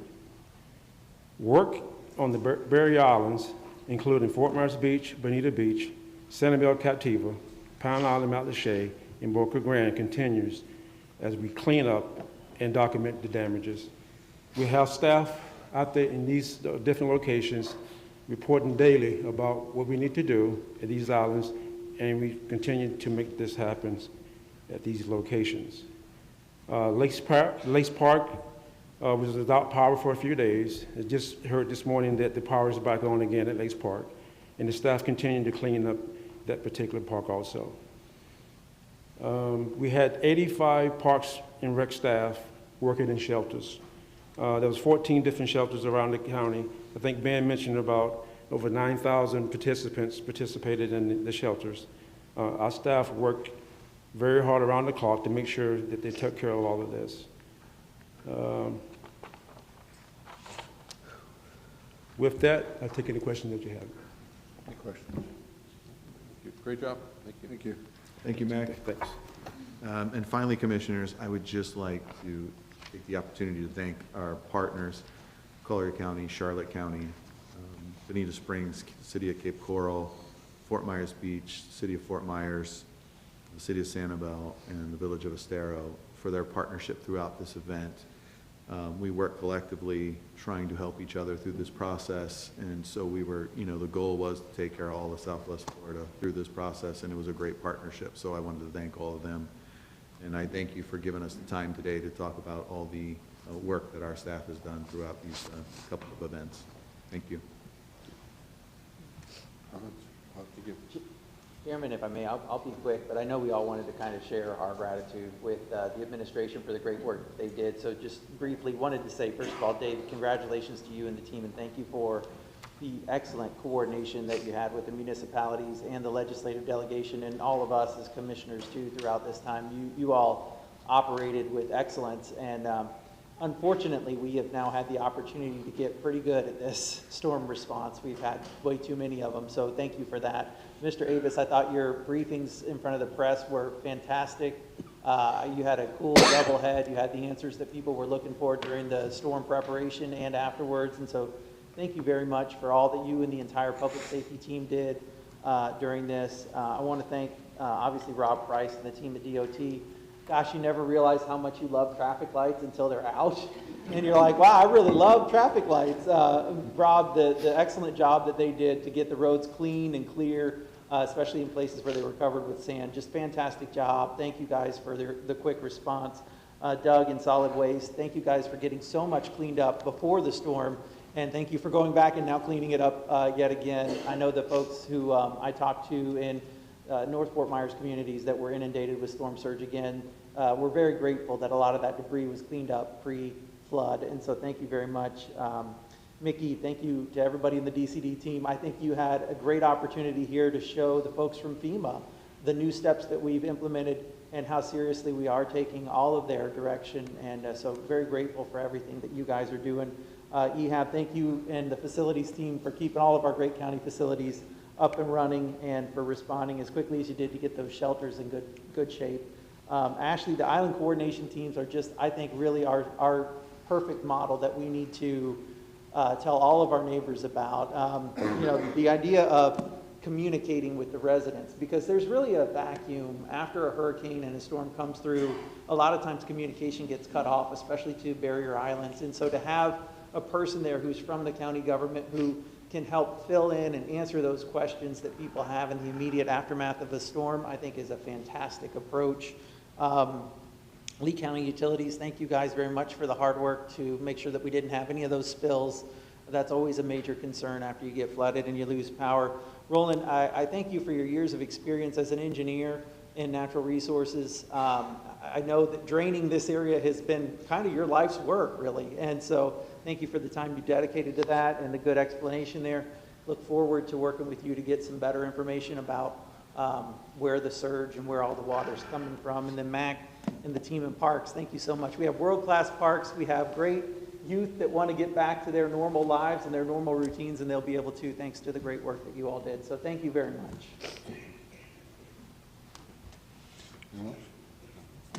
Thank you. All the staff, they did a great job. Yeah, I mean, I'd be remiss, Commissioner Hammond did a great job, summarized everything, but I'd like to thank each and every one of you for your dedication. It's amazing to see when you go in the EOC how you all coordinate, how you all do it.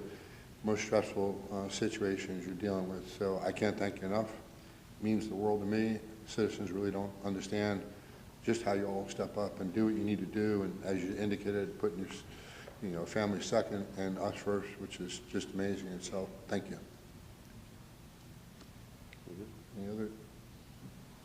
Anything else? No, thank you very much. We appreciate it. We appreciate the support. County Attorney. Commissioners, just to briefly reiterate my thanks for your earlier comments and to also express once again our appreciation for you allowing us to be part of this incredible team that you heard from this morning. It is truly something special that's been built here in Lee County, and that is reflective of your leadership as well as our relationship with the county administration and his entire staff. So from the bottom of my heart, I say thank you very much for this opportunity. Thank you. We'll move on to public presentations by citizens. I have a number of cards. I'll go them in order. And then obviously anyone I miss, I'll certainly look for hands in the audience. The first one is Patsy Howell.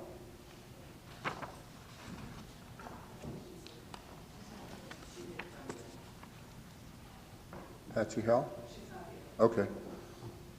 Peggy Zacharitz.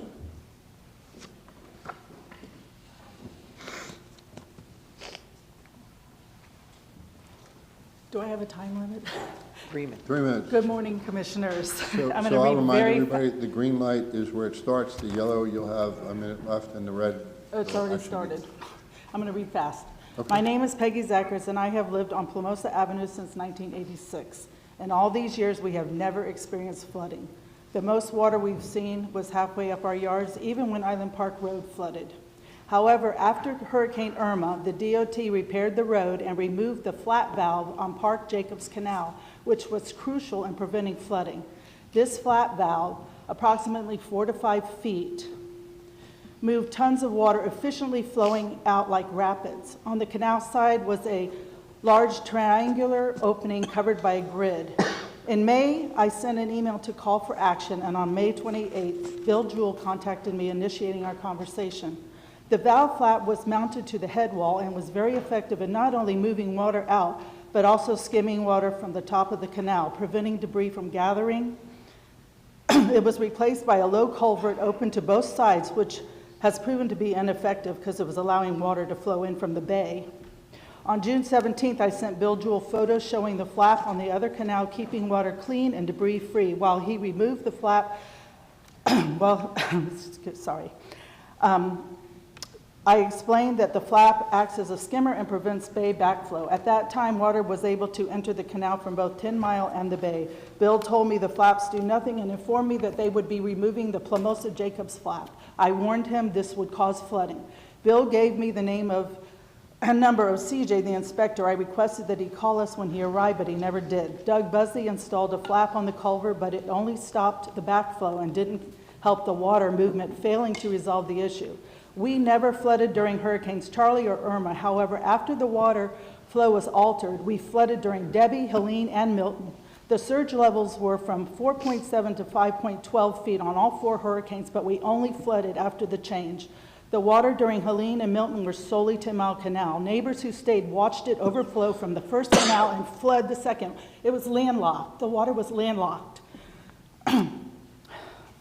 Additionally, they used to dredge and keep clean the preserve on the state park side, but they're preventing the mangroves from growing in the canal so the water could flow and have been neglected for at least 5 years.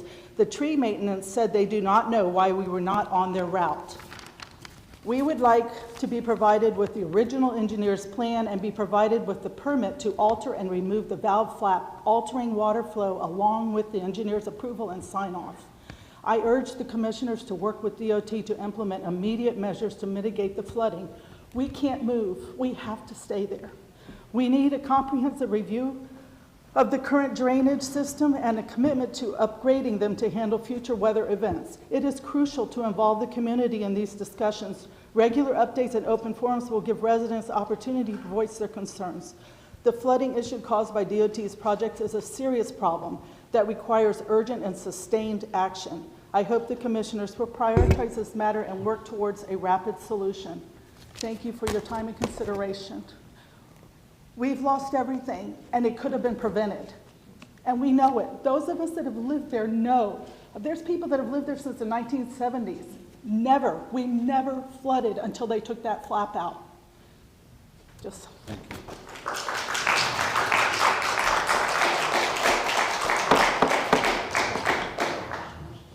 We don't have clapping, I'm sorry. We have a decor here that we follow. Judy Hoffman.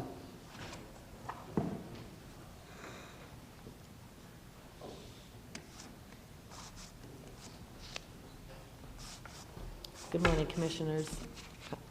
I'm Judy Hoffman, and I live at 6176 Plamosa Avenue in Island Park. Next month, it'll be 35 years that I've lived in my home.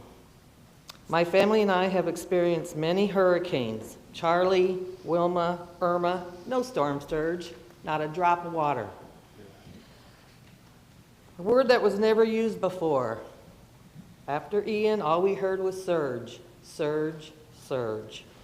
But since the county messed with our culvert by removing the gate off the inserting a smaller diameter rubber insert in the which causes the water to flow very, very slowly. I'm sorry, I'm nervous. It'll clog up with debris and it won't go through. This causes all the water to back up. Think about this. I had 6 feet of water from Ian, lost everything in 3 cars. Helene, 6 inches. Milton, 12 inches, 3 floods, all since that canal culvert and gate have been removed. I'm asking, please fix this so this won't happen again to our homes and we lose everything again. It's obvious with this. One more thing, this is also hurting our property values in Island Park. You tell somebody, they ask you where you live, you say Island Park. Oh, that place always floods. No, it never did before Ian. And they removed that. God bless you all. Thank you. Jennifer Griffin.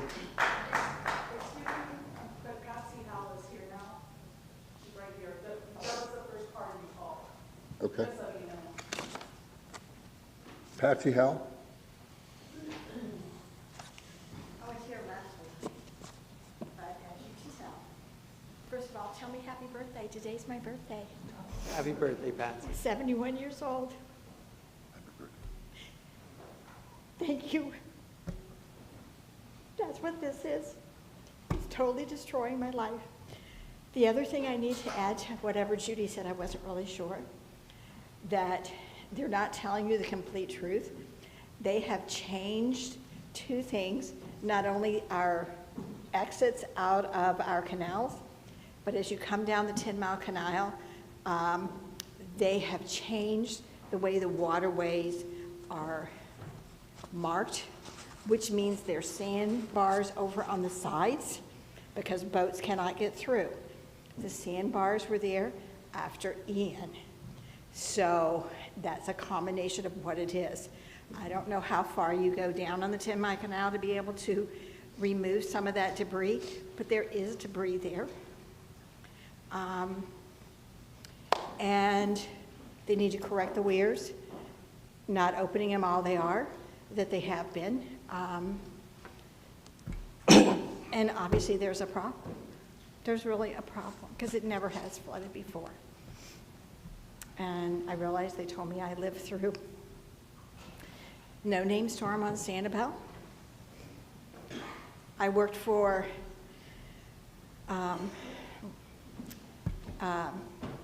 Tourist Development Council. I did surveys on the beach. For 15 years, I walked the beaches beyond teaching school. I saw the changes in the way that the bottom of the ocean changed because our sand dollars moved from one location to another location. And I'm trying not to complain. I'm going to try to give you a logical solution, which is what they did after Sandy.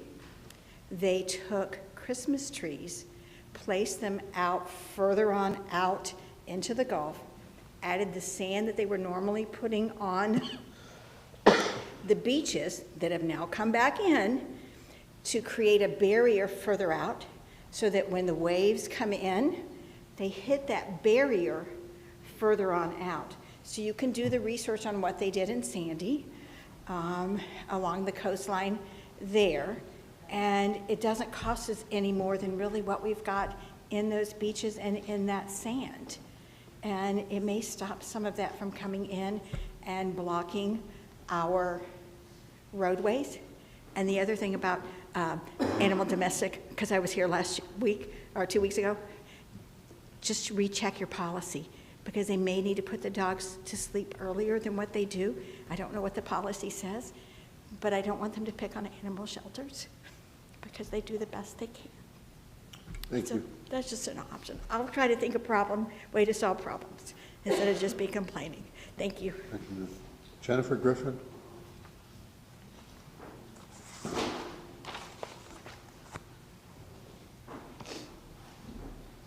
Good morning, Commissioners.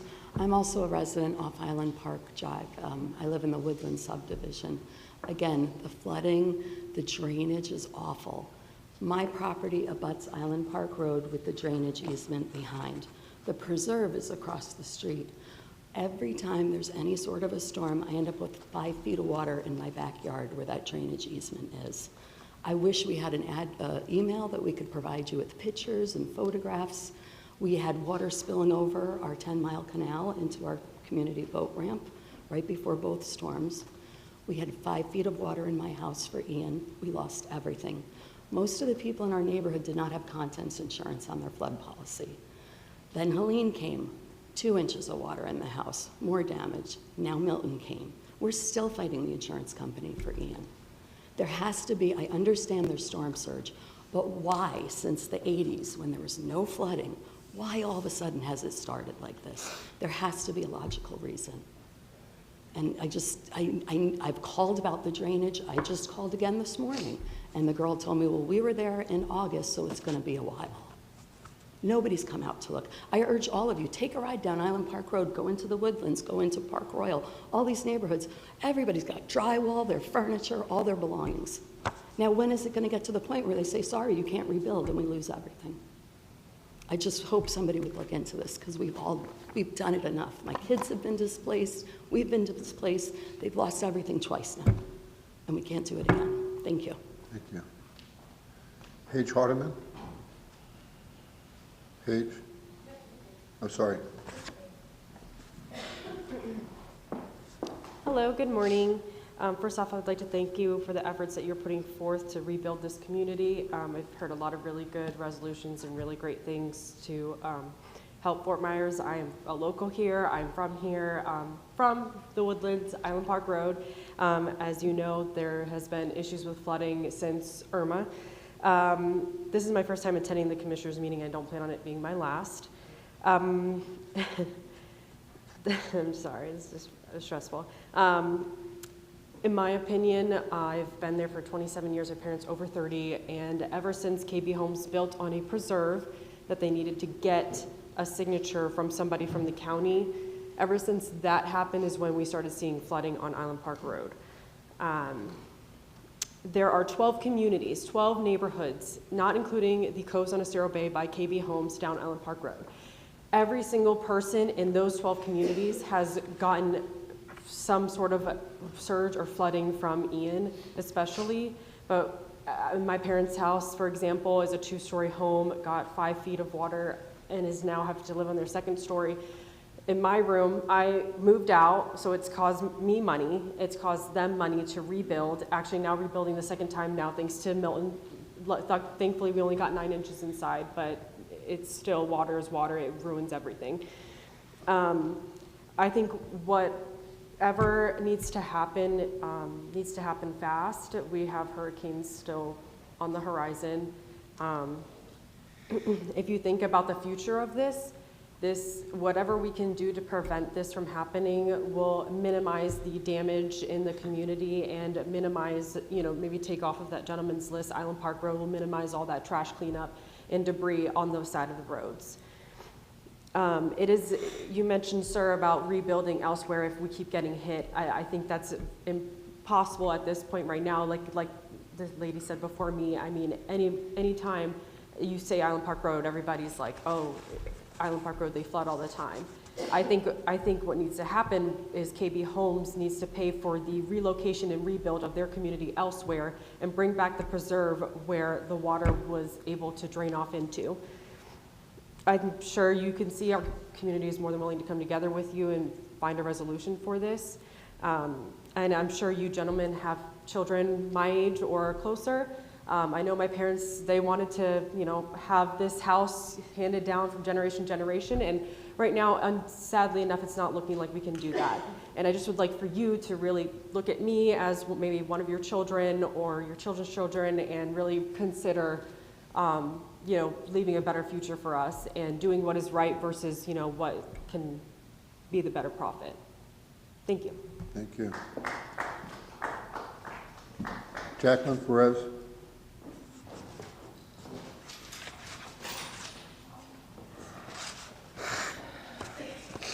Hey, good morning, commissioners.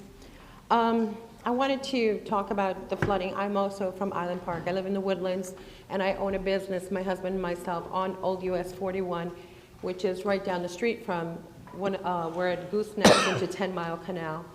And these storms have not just been 3. We were impacted with flooding prior to Irma when the detention pond at the airport collapsed. We had Irma, then we had Ian, then we had Milton, and we had Helene. But in June, my business flooded over 18 inches. I lost a vehicle, and every repair we made for Ian has to now be redone again. So there was a project or funding requested in 2019 by Elizabeth Benequisto that proposed pump stations along 10 Mile Canal. JKNT, water will be pumped from 10 Mile Canal to Henry Creek via force mains discharge. And then that was about February 2019. Then about maybe a month later, it was amended to include hydrogeological evaluations and surveys. And the amount of money was $4.09 million. I want to know what happened with that project for pumping.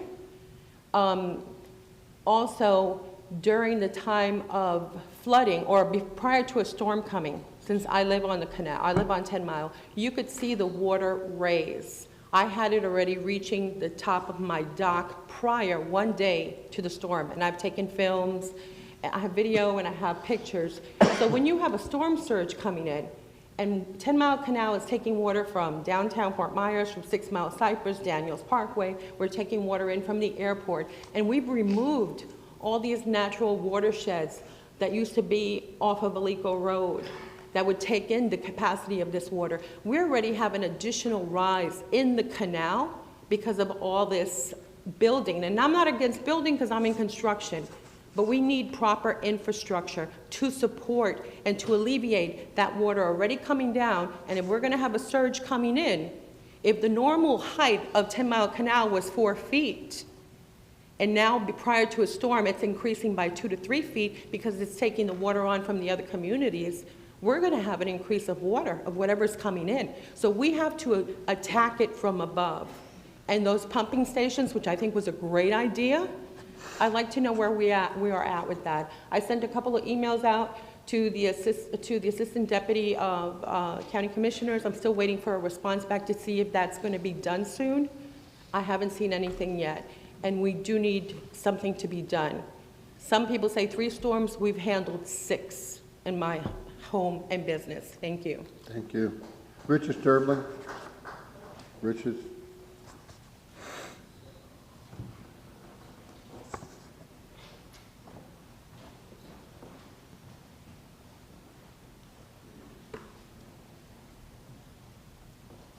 Hi, my name is Richard. I moved down here in 2019 from Salt Lake City, Utah, thinking I was going to get away from winters finally and semi-retire down to a place beautiful.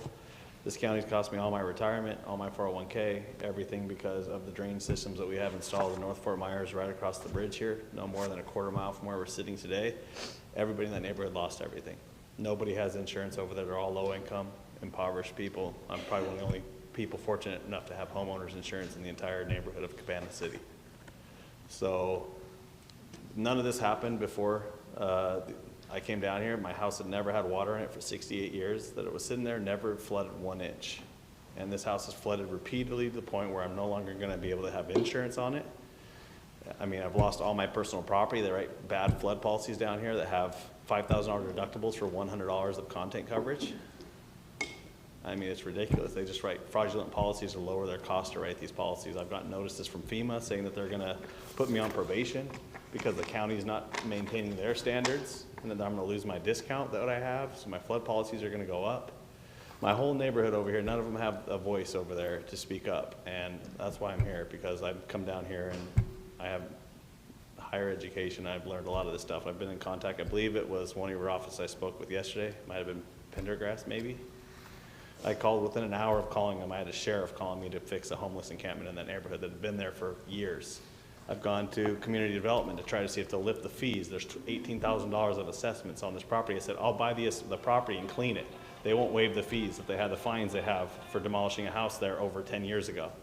I've tried to invest my money to clean up this neighborhood, and I get pushback every single step of the government, from the permitting process to everything.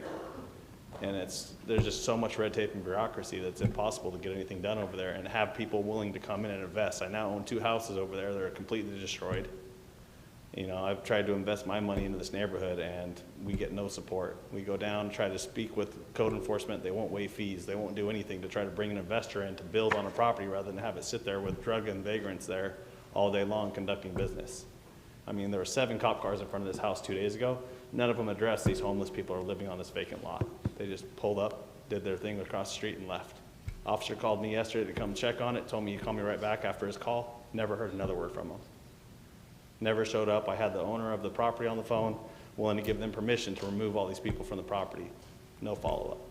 So the people in this Cabana City neighborhood, which is old school Fort Myers, they never flooded before any of these storms. They put in these drainage ditches, haven't maintained them since Ian, and every single time God spits, my neighborhood floods. You know, I'm getting water in a house that's 6.8 feet above the ground. That's not storm surge. That's poor maintenance. That's poor DOT management of those storm drain systems.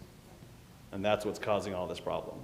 And one thing I noticed with permits over here, why aren't they lifting fees for permits to have people rebuild after these disasters like they did after Ian? Why are they getting a windfall of permit fees because of a natural disaster that wasn't the doing or remodeling of anybody's choice? Thank you. Your time's up. So where was your house? I couldn't hear the first part you said. 52 Cabana Avenue, North Fort Myers. North Fort Myers, okay. Yep, right across the bridge, right behind Price Cutters. Patty Hansen.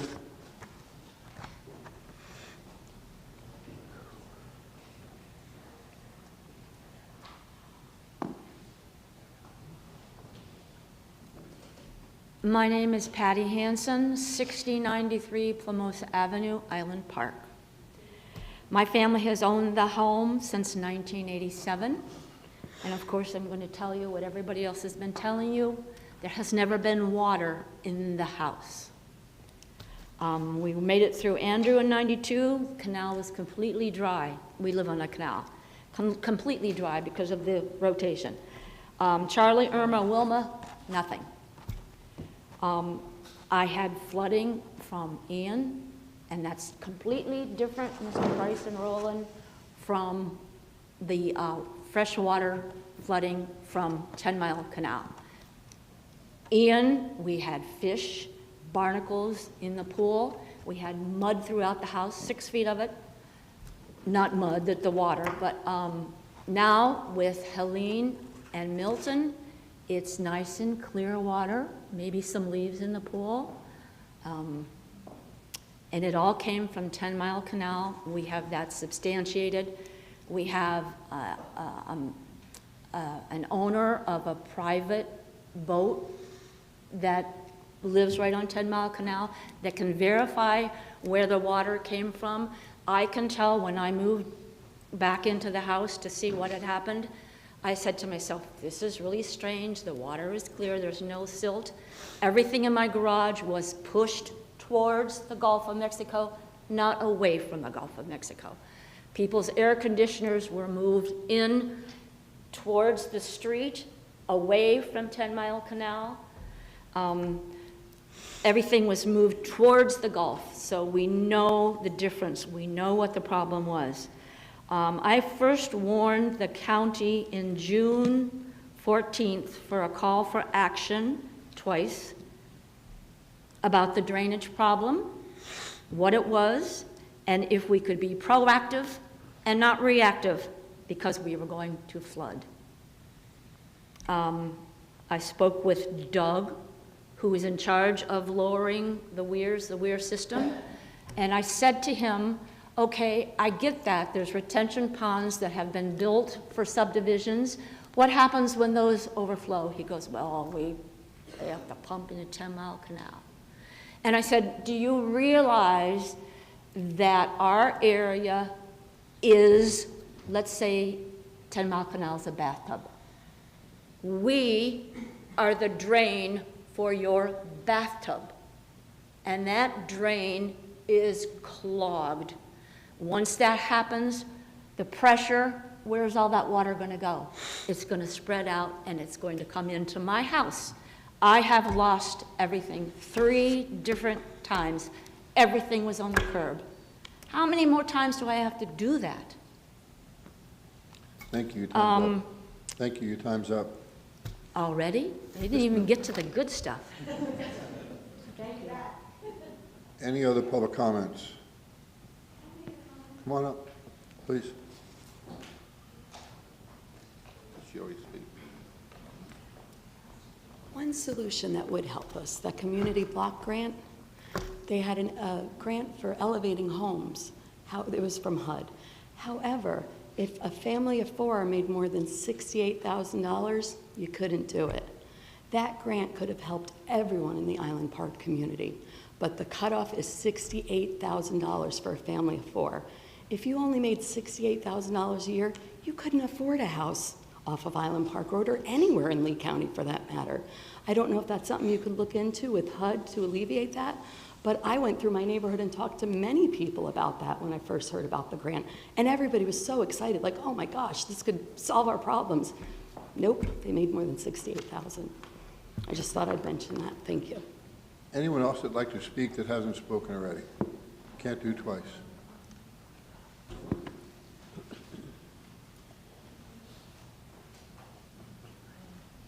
My name is Arlene, and I also live on Plumosa in Island Park. And we recently just moved there, and we just heard what a great community it was and so forth. And the first tropical storm came, the water came up to our pool area, and they said, this never happens.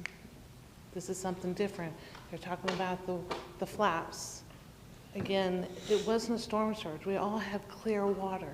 Everything was pushed the wrong direction for a storm surge. And then Helene came, we lost everything. And then 2 weeks later, Milton comes, and we lose everything again. It doesn't make any sense. On a high tide, you can see, sitting out on the canal, the water is being rushed in. There's no storm. It's a clear day. It's blue sky. And all of a sudden, the water levels come up really high. You can see them pushing water through the canal. And if the DOT messes with the flaps, the water comes up. There's no reason on a clear blue sky, on a high tide, the water's come in, the levels don't go down. So something really has to be done. Everybody's lost everything. I urge you to go and drive through our community and see what has happened. We're all displaced. Nobody's living there. We can't. And you can't afford, I mean, luckily we have a family member that's letting us stay, but for how long? We can't do this every month and every season. Nobody can. So please help us. Thank you. Any other public comment?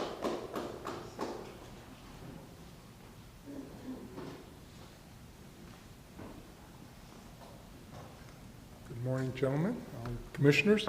My name's Tony Loppe. I've been an innkeeper I'm starting my 49th year on Captiva. Little history lesson here to start. October 19th, 1987 was the Black Monday in the stock market. On October 21st, we had one of the no-name storms that night, and then we lost the road completely. For those of you who didn't remember it, I thought I'd bring you a little picture, show you what happens. And to help you, Commissioner Hammond, you're talking about elevations. That road is pretty much about 10 feet above mean high tide. You see the little people down there looking up at the road. That basically saved our inn today being 10 feet. If I had to guesstimate what the surge was, it's got to be probably at least 11 to 12 feet up on Captiva, if that helps you out a little bit. Thanks to that storm back then, CEPD was formed, and we elected to tax ourselves on Captiva to re-nourish the beach. Had we not had CEPD and that beach re-nourished, the damage on that road would have been insurmountable. It would have really wiped it out probably. So thanks to the re-nourishment process, it has helped. We'll need to do it again, and that's part of what we do. Also, I'd like to thank LCEC and all of our first responders. They did a fantastic job getting us back online. We plan to open up this Friday to the general public, and other than the vegetation, we had a lot of gouging, but all of our structures, the historical cottages, are still fine and in place. So I'm pretty relieved. My heart goes out to the Island Park, hearing about their situations. Certainly our other neighbors on Captiva who've suffered will hope to get us back. You know, Captiva is one of the jewels of our area, and we look to get it back in place as fast as we can and get it back up and running. So other than that, I thank you for your time. Can I have my picture back? Absolutely. Any questions? It's part of the record now, Tony. No. Thank you. Thank you, Tom. All right, man. I'll be really quick. I don't have anything prepared, but I'm also from Island Park. I live on Cocos Drive. And like my neighbors, we lost everything in Ian. We don't know what to do next. You don't know if you can move. You don't know if you can rebuild. Nobody has the money for this. So I would like to reiterate, you know, any funding that's available to help. I don't want some developer to come in and raise Island Park and turn it into Naples. We love Fort Myers, and we really just, please, anything you can do would be appreciated. Thank you. Any other public comment? I'll close public comment. Bring it back up here. Any other items before us? Mr. Chairman, I just think, you know, we heard a lot in public comment. I want people to know that we listened to them today. We typically, what we'll do is listen to the public comment and get with our staff and talk with them about what we can do. We don't typically make decisions on the fly. So just because we're not going to make a decision on anything today doesn't mean we didn't listen to everything you guys said. It's something that is very important to every single one of us up here. So thank you very much.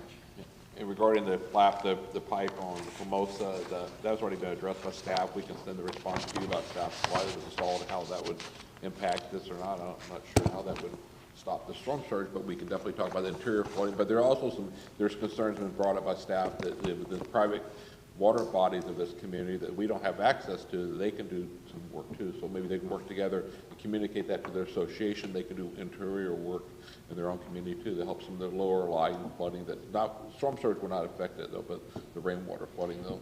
But we'll be happy to forward that to you via email. That's already emailed our offices about that. Good comments. Anything else, County Manager?